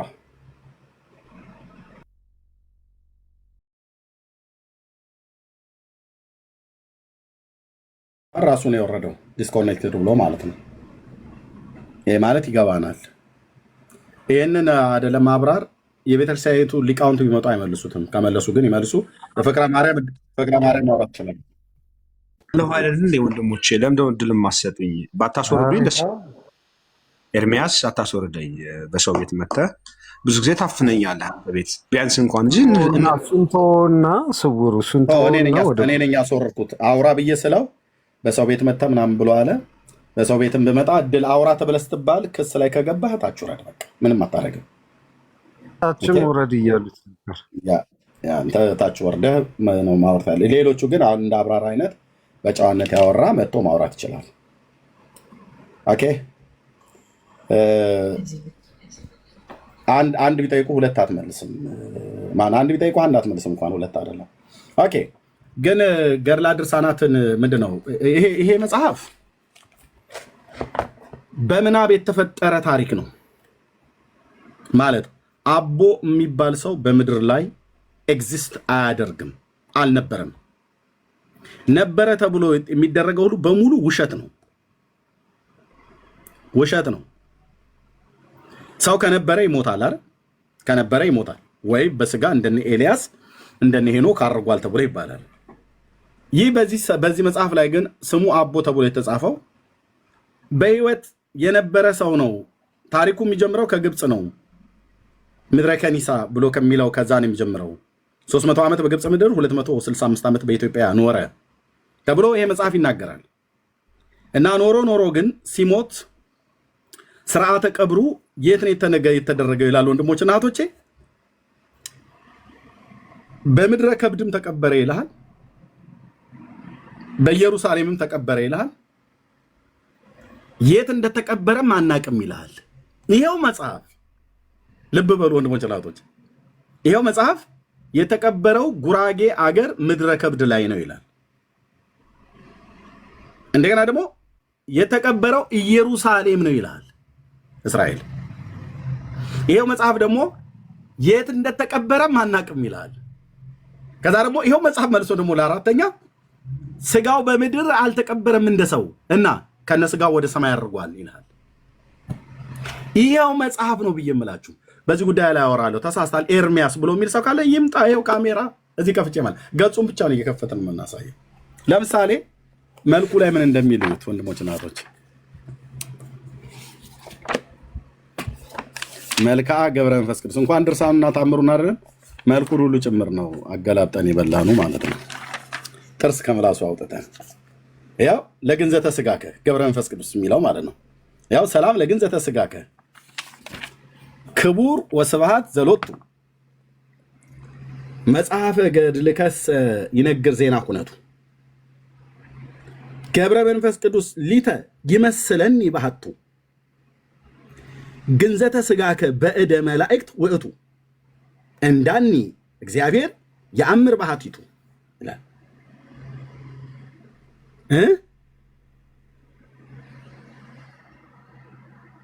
ምንድን ነው ያላችሁት? እሺ ለመቃብሪከ ሰላም ለመቃብሪከ ዘኢተከስተ ለባዕድ ከመ መቃብሩ ለሙሴ ወልደ ዮካብድ ዜና መቃብርከሰ ገብረ መንፈስ ቅዱስ ጽማድ ቦ ዘይቤ በኢየሩሳሌም አጸድ ወቦ ዘይቤ ሃለው በከብድ። ኑና እስኪ መልሱ፣ ኑና መልሱ። ነው እንግዲህ የለም ተጋሽተው ይወርዳሉ። ኑ መልሱ። ይሄን ሁለቱን ስትመልሱልን ቀጥሎ በመደዳ ደግሞ ቅድም ያልኩትን አሳያችኋለሁ። ከገድሉም ከተአምራቱም ከመልኩም ማለት ነው። መልክዓ ገብረ መንፈስ ቅዱስ ነው። ያው መልኩ ከዚህ ይጀምራል።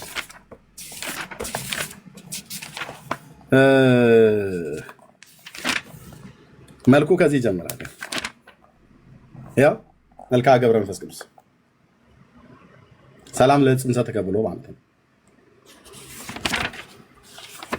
ኦርቶዶክስ የሚሳደብላት ልጅ አላጣችም። በእውቀት ግን መጽሐፍቶቹን አንብቦ የሚመልስ ትውልድ ነው የታጣው። ስለዚህ አቦ በምድር ላይ ኤግዚስት አድርጎ የማያውቅ በታሪክ ውስጥ የሌለ ሰው ነው። ማን ያሉት? ብፁዕ አቡነ ሺኖዳ የግብፅ ጳጳስ የነበሩት። የለም በታሪክ ውስጥ ወንድሞች እናቶቼ፣ አቦ ሰው ሳይሆን ከአፉ ነጭ ንብ የሚወጣ ቀፎ ነው ይላል ገድሉ። አትቆሙም የዚህ መጽሐፍት ፊት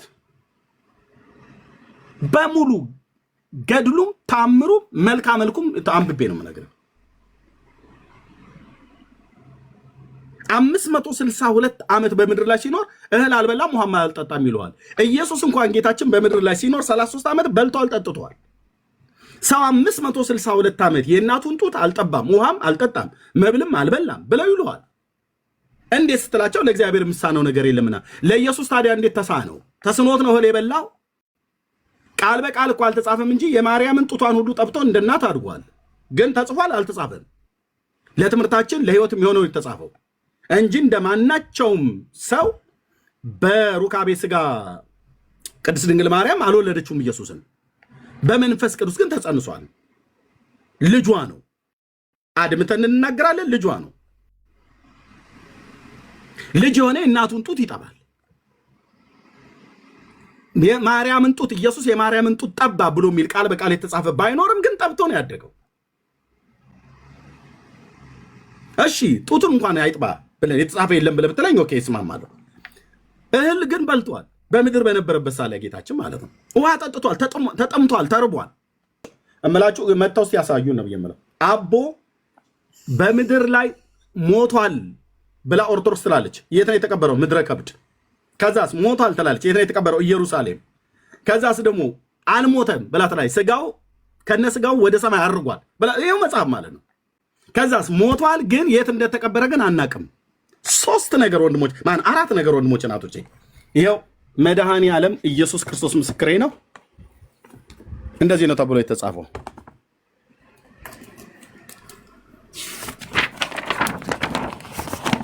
ያው አቦ ሞቷል ትላለች ኦርቶዶክስ። ከዛስ ምድረ ከብድ ተቀበረ።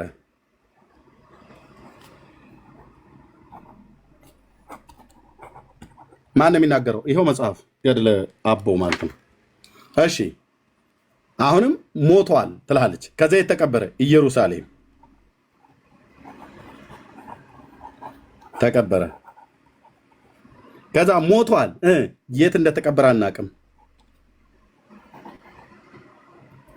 እንደተቀበረ አናቅም። ከዛስ ሞቷል፣ ማነው? አልሞተም፣ አልሞተም፣ ከነስጋው አድርጓል። ከነስጋው ወደ ሰማይ አድርጓል። ወንድሞቼ እናቶቼ፣ የአባቶቼ የኤልያስ አምላክ ምስክር ነው። ይሄንን መጽሐፉ ይላል አይልም ብሎ የሚል ሰው ካለ ይምጣ። ያው አሁን አቦ ሰው ከሆነ ከሞተ ምድረ ከብድ ጉራጌ ምድር ገዳሙ ነው መቀበር ያለበት። ተቀብሯል ትላለች። ከዛ ደግሞ ሞቷል፣ ኢየሩሳሌም ነው የተቀበረው ብላ ትላለች። ከዛ ደግሞ ሞቷል፣ ግን የት እንደተቀበረ ግን አናውቅም ይላል። እንዳኒ ብሎ ያለው ማለት ነው። ቅድም ገድሉ ላይ ያሉ ማለት ነው። ያው ገድሉ ላይ ይሄንን ማነው መልኩ ላይ ያው ግንዘተ ስጋከ በእደ መላእክት ውእቱ፣ የስጋህ መገነዝ በመላእክት እጅ የተደረገ ይመስለኛል ካለ በኋላ ውእቱ እንዳኒ እግዚአብሔር የአምር ባህቲቱ፣ እግዚአብሔር ካልሆነ በስተቀር ይሄንን ማንም የሚያውቅ የለም ይላል። በሰው ነው የተገነዘው ብላችሁ ሲያላችሁን እዚህ በመላእክት እጅ ተገነዘ ትሉናላችሁ። ከዛ ደግሞ በሰው እጅ ነው የተገነዘው ትሉናላችሁ። እዚህ ያው ለመቃብር ከማለት ዘኢተከስተ ለበዓድ ከመ መቃብሩ ለሙሴ ወልደ ዮካብድ የዮካብድ ልጅ የነበረው የሙሴ መቃብር ለባዕድ እንዳልታወቀ ዘኢተከስተ ለባዕድ እንዳልታወቀ ዜና መቃብር ከሰ ገብረ መንፈስ ቅዱስ ጽማድ ቦ ዘይቤ በኢየሩሳሌም አጸድ ወቦ ዘይቤ ሃለው በከብድ ይላል። አንዴ በኢየሩሳሌም ነው የተቀበረው ብለው ይላሉ። አንዴ ደግሞ በከብድ ነው። ምድረ ከብድ ማለት ይኸው ጉራጌ ምድር ማለት ነው። ኢየሩሳሌም እስራኤል፣ ምድረ ከብድ ጉራጌ ምድር። የት ነው የተቀበረው?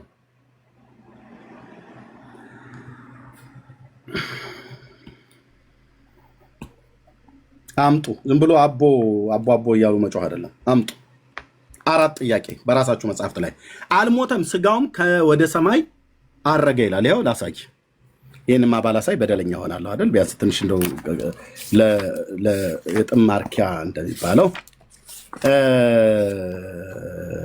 ታምር 20 ላይ ታምር 20 ላይ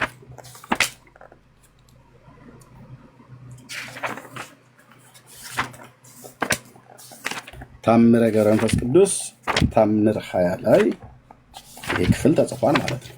ኦኬ ታምር 20 ላይ አቦ በሞተ ጊዜ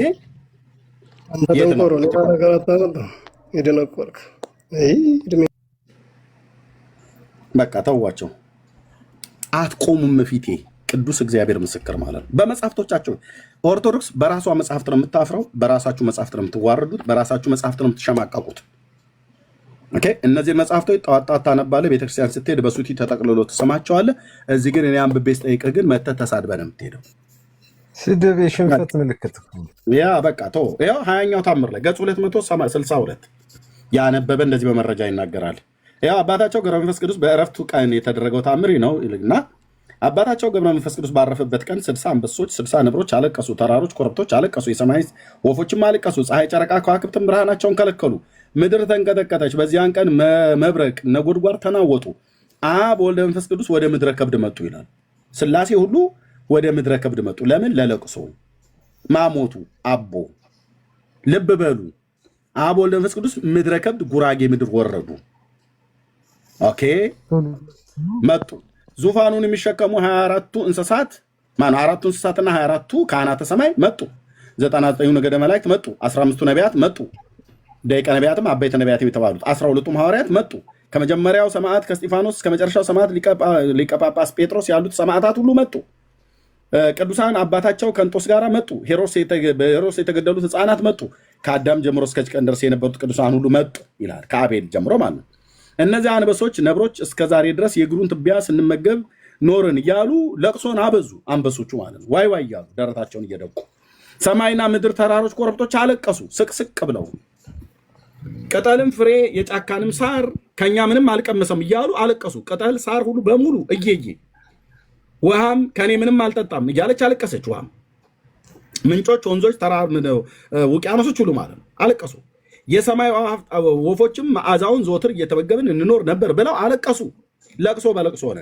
ይኸው አባታቸውም ገብረ መንፈስ ቅዱስ እነዚያን ወፎች አራዊቶችን በሞት እንዳለው ወደ ሰማይ አርጋለሁ እንጂ እንደ ሰው ስጋዬ በመቃብር አይቀበርምና ለምን ታለቅሳላችሁ አላቸው። ከነ ስጋ ወደ ሰማይ አድርገዋል እንጂ አልተቀበረም ማለት ነው። ታዲያ ቅድም እንዳኒ እግዚአብሔር የአምር ባህቲቱ ብላችሁ ያላችሁት ከየት ነው? ከየት ነው ያመጣችሁት? አንዴ በምድረ ከብድ ነው የተቀበረው፣ አንዴ በኢየሩሳሌም ነው የተቀበረው፣ አንዴ ደግሞ የት እንደተቀበረ አናቅም እያላችሁ ህዝቡን ግራ የምታጋቡት ከየት አምጥታችሁ ነው?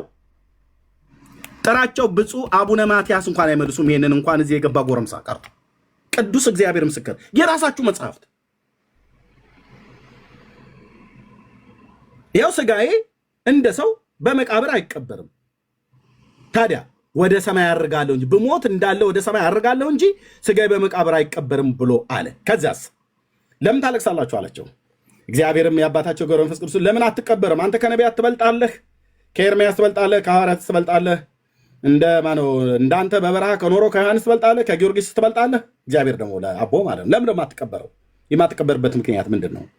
አባታቸው ገብረ መንፈስ ቅዱስ ጌታችን ኢየሱስ ክርስቶስን ከነቢያት አንዱ ኤርሚያስ በረሃብ በሞት በጦር በሞት ይሻላል፣ ከሐዋርያትም ጴጥሮስ በመብልና በመጠጥ ልብስ መልበስን ኖረ፣ የሚበላውን ቢያጣ በሰንበት እሸት አሽቶ በላ። ማቴዎስ 12 ማለት ነው። ሰውነቱም አንድ ቀንስ እንኳን ራብን አልቻለም። በተሰቀልኩበትም ቀን በበር ላይ አንድ ወታደር በመረመረው ጊዜ 3 ጊዜ ካደ። ታግሶም ከአንተ ጋር አልሞተም፣ አንተን ካደ እንጂ። ከሰማዕታት አንዱ ጊዮርጊስ በዓለም ሳለ በሹመቱ ነበር ካለ በኋላ ክፍሉ ረጅም ነው። ከፈለጋችሁ ሙሉን ማንበብ ትችላለሁ። እዚህ ጋርም እንደሚልዩት ጌታችንም ወዳጄ የገብረ መንፈስ ቅዱስ በእውነት ይህን አደረገ፣ ከአፉ የሚወጣ ሁሉ ሐሰት የሌለበት እውነት ነው አለ። ሰማይና ምድር፣ ፀሐይና ጨረቃም፣ ከዋክብትም፣ ውሆችም፣ ሀገሮችም፣ የሰማይ ወፎችም፣ አንበሶችም፣ ነብሮችም፣ መላእክትም አፋቸውን ከፍተው በአንድነት ተናገሩ። እውነት ነው፣ ሐሰት የለበትም አሉ። ከሰው እስከ ድንጋይ ከምድር እስከ ሰማይ በታች ያለ ፍጥረት ሁሉ ጻድቅ አላየንም ብለው ተናገሩ። ከዚያስ ያን ጊዜ ይላል፣ ልብ በሉ፣ ያን ጊዜ የሰማይ መላእክት ነፍሱ ከስጋው ጋር ታርግ፣ በመቃብር አይቀበር ብለው ፈረዱ። የሰማይ መላእክት ሥላሴ ለቅሶ መጥቶ ምድረ ከብድ ላይ አብ ወልድ መንፈስ ቅዱስ ቁጭ ባሉበት እግዚአብሔርን አንተ ተሳስተሃል፣ ፍርድ ትክክል አይደለም ብለው ፍጡራኑ በሙሉ መሰከሩበት ይላሉ። ወንድሞች እናቶቼ፣ ይሄ የተረገመ መጽሐፍት ነው ብዬ ስል አፌን ሞልቼ ነው። ለሚጠይቀኝ ሁሉ መልስ አለኝ። የሥላሴን መንግስት ተሳድቦ ሥላሴን ውሸታም አድርጎ ሥላሴን ቃልህ ስለምን ይታባያል ብሎ ኢየሱስ ክርስቶስን ሰድቦ ፍርድ የእግዚአብሔር ሆኖ ሳለ ያን ጊዜ የሰማይ መላእክት ነፍሱ ከስጋው ጋር ታርግ፣ በመቃብር አይቀበል ብለው ፈረዱ። ዮሐንስም እንዲህ ፈረደ፣ ኤርምያስም ከነቢያት ጋር ፈረደ፣ ጴጥሮስም ከሐዋርያት ጋር ፈረደ፣ ጊዮርጊስም ከሰማዕታት ጋር ፈረደ፣ እንጦስም ከመነኮሳት ጋር ፈረደ፣ ቅዱሳን ሁሉ እንደዚህ ፈረዱ ይላል። እግዚአብሔርስ አልፈረደም? የለም። ለምን? ዋሽቷል እግዚአብሔር በዚህ መጽሐፍት መሰረት ማለት ነው። ውሸታም ሊፈርድ አይችልም ማለት ነው። አምላኬን እንደዚህ አቃለላችሁት አይደል? እነዚህ የተረገሙ መጽሐፍቶችን እንደዚህ በአደባባይ አቃልላቸዋለሁ፣ አንዳችሁም ከእጅ አታስመልጧቸውም። አምላኬን እንደዚህ ውሸታም አላችሁት አይደል?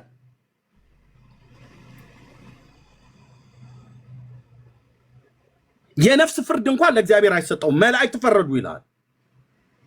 ስለዚህ ይኸው ነፍሱ ከነስጋው ታርግ ብለው መላእክት ፈረዱ። ስለዚህ ሰውየው አልተቀበረም ማለት ነው። ይኸው ምንድን ነው? አልተቀበረም ማለት ነው። ይኸው አልሞተም። ስጋ ማን ሞቷል፣ ግን ስጋው ከነነፍሱ ወደ ሰማይ አረገ። ሞቷል፣ ግን የት እንደተቀበረ ግን አናቅ እንዳኒ እግዚአብሔር ብለው እንዳሉ ማለት ነው። ከዛስ ሞቷል፣ በኢየሩሳሌም ተቀበረ ይላል። ሞቷል፣ በምድረ ክብድ ተቀበረ። አንዴ ምድረ ከብድ ጉራጌ ምድር ተቀበረ፣ አንዴ ኢየሩሳሌም ተቀበረ፣ አንዴ የት እንደተቀበረ አናቅም፣ አንዴ ስጋው ከነነፍሱ ወደ ሰማይ ታርግ ብለው መላእክት ፈረዱ። ለዚህ ነው አቦ የሚባል መታሰቢያው ለዘላለም ይጥፋ። ለምን? ሰው አይደለም። ሰው ሆኖ እዚህ ምድር ላይ አልነበረ ነው። ሰው ቢሆን እንደዚህ ያለ ነው። አቡነ ተክለ ሃይማኖት አሁን በምድር በታሪክ ነበር፣ ኢትዮጵያ ውስጥ ይታወቃል። ልብ በሉ፣ አቡነ ተክለ ሃይማኖት በኢትዮጵያ ውስጥ የነበሩ የቡልጋ ተወላጅ ናቸው። ልክ ነው፣ ኤግዚስት ያደርጋሉ፣ ታሪክ ያውቃቸዋል። በይኩኖ አምላክ ዘመነ መንግስት የነበሩ ናቸው። አቦ ግን በታሪክ ውስጥ የለም። ውሸት ነው ወንድሞች ናቶች፣ በምናብ የተፈጠረ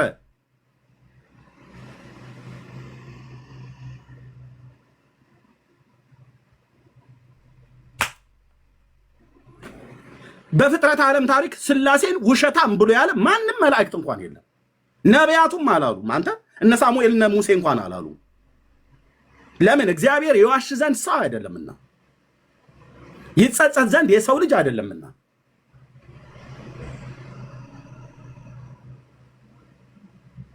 ይሄን ነው አየህ። ቅድም ጠንቋዩን መነኩሴ ሲያስጠነቅቁ ኖረ። የአቦን ገድል ሰማለሁ ብሎ አስቦ ወደ ቤቱ ገባ። ከዛ መንገድ ላይ ሽፍቶች አግኝተው ቀጥቅጠው ገደሉት፣ ሳይፈጽመው ማለት ነው። የአቦን ገድል ሰምቶ ቤቱ ሄዶ እንትን ሳይል ከዛስ ሞተ። ሲሞት መላእክት መጡና ያው የጠንቋይ ነፍስ እርኩሳን መላእክት ናቸው፣ የጨለማው አበጋዝ ወስደው ይዘውት ወደ እግዚአብሔር ወሰዱ። ከዛ እግዚአብሔርም ችን ኃጢአተኛ ነፍስ ለምን ወደ እኔ ታመጣታላችሁ ሲኦል ትግባ ብሎ ፈረደ። ከዛ በዛ ሰዓት ላይ ከብርሃን ቤቱ በልቡ አወቀና መጣና በእግዚአብሔር ፊት ለምን ቃል ይታበያል? ለምን ተዋሻለህ? ኢየሱስ ክርስቶስ ለምንድን ነው የምትዋሻው? ግን ለምንድነው ቃል የሚታበይ? የገባህልኝ ቃል ኪዳን አታስታውሰውም እንዴ እየተባለ እግዚአብሔር ይረሳ ዘንድ የሰው ልጅ አይደለም እኮ ነው ብዬ የምልህ ብራዘር። እና ከዛ አቦ ተነስቶ በስላሴ መንበር ፊት በእግዚአብሔር ፊት ሰገደና እችን ነፍስ ለእኔ ብለህ ማራት፣ ማትምራት ከሆነ እኔንም አብረህ ጨምረኝ ብሎ አለው ይላል። የት ሲኦል እኔንም ጨምረኝ በማስገደድ ወንድሞች፣ ራሱ ታሪኩ እንዴት እንደውተ እኔን ጨምረኝ ብሎ በግድ ማርያምን በማስገደድ ታምረ ማርያም በእንተ ጥብርያኖስ ነጋዴ ማለት ነው። ታምር 110 በማስገደድ እምልን ሰው ካልማርከው ጡቶቼን እቆርጣለሁ ፊቶቼን እሰነጥቃለሁ ብላ ማለት ነው። በማስገደድ እግዚአብሔርን ላይ የማንም መጫወቻ አታረገውም አንተ። በሰማይም በምድርም እግዚአብሔር የአባቶቻችን አምላክ የማንም መጫወቻ የማንም መቀለጃ አይደለም። መላእክት እንኳን አይቀልዱም ከሱ ጋር። እናቱ ማርያም እንኳን ብትሆን አትቀልድም። ብራዘር ልጄ ነው ብላ ከሱ ጋር ቃቃ ጫወት አትጫወትም። በፍርዱ ጽኑ ነው። በፍርዱ ፍጹም እውነት የሆነ ጽድቅ የሆነ በትክክል የሚፈርድ አምላክ ነው።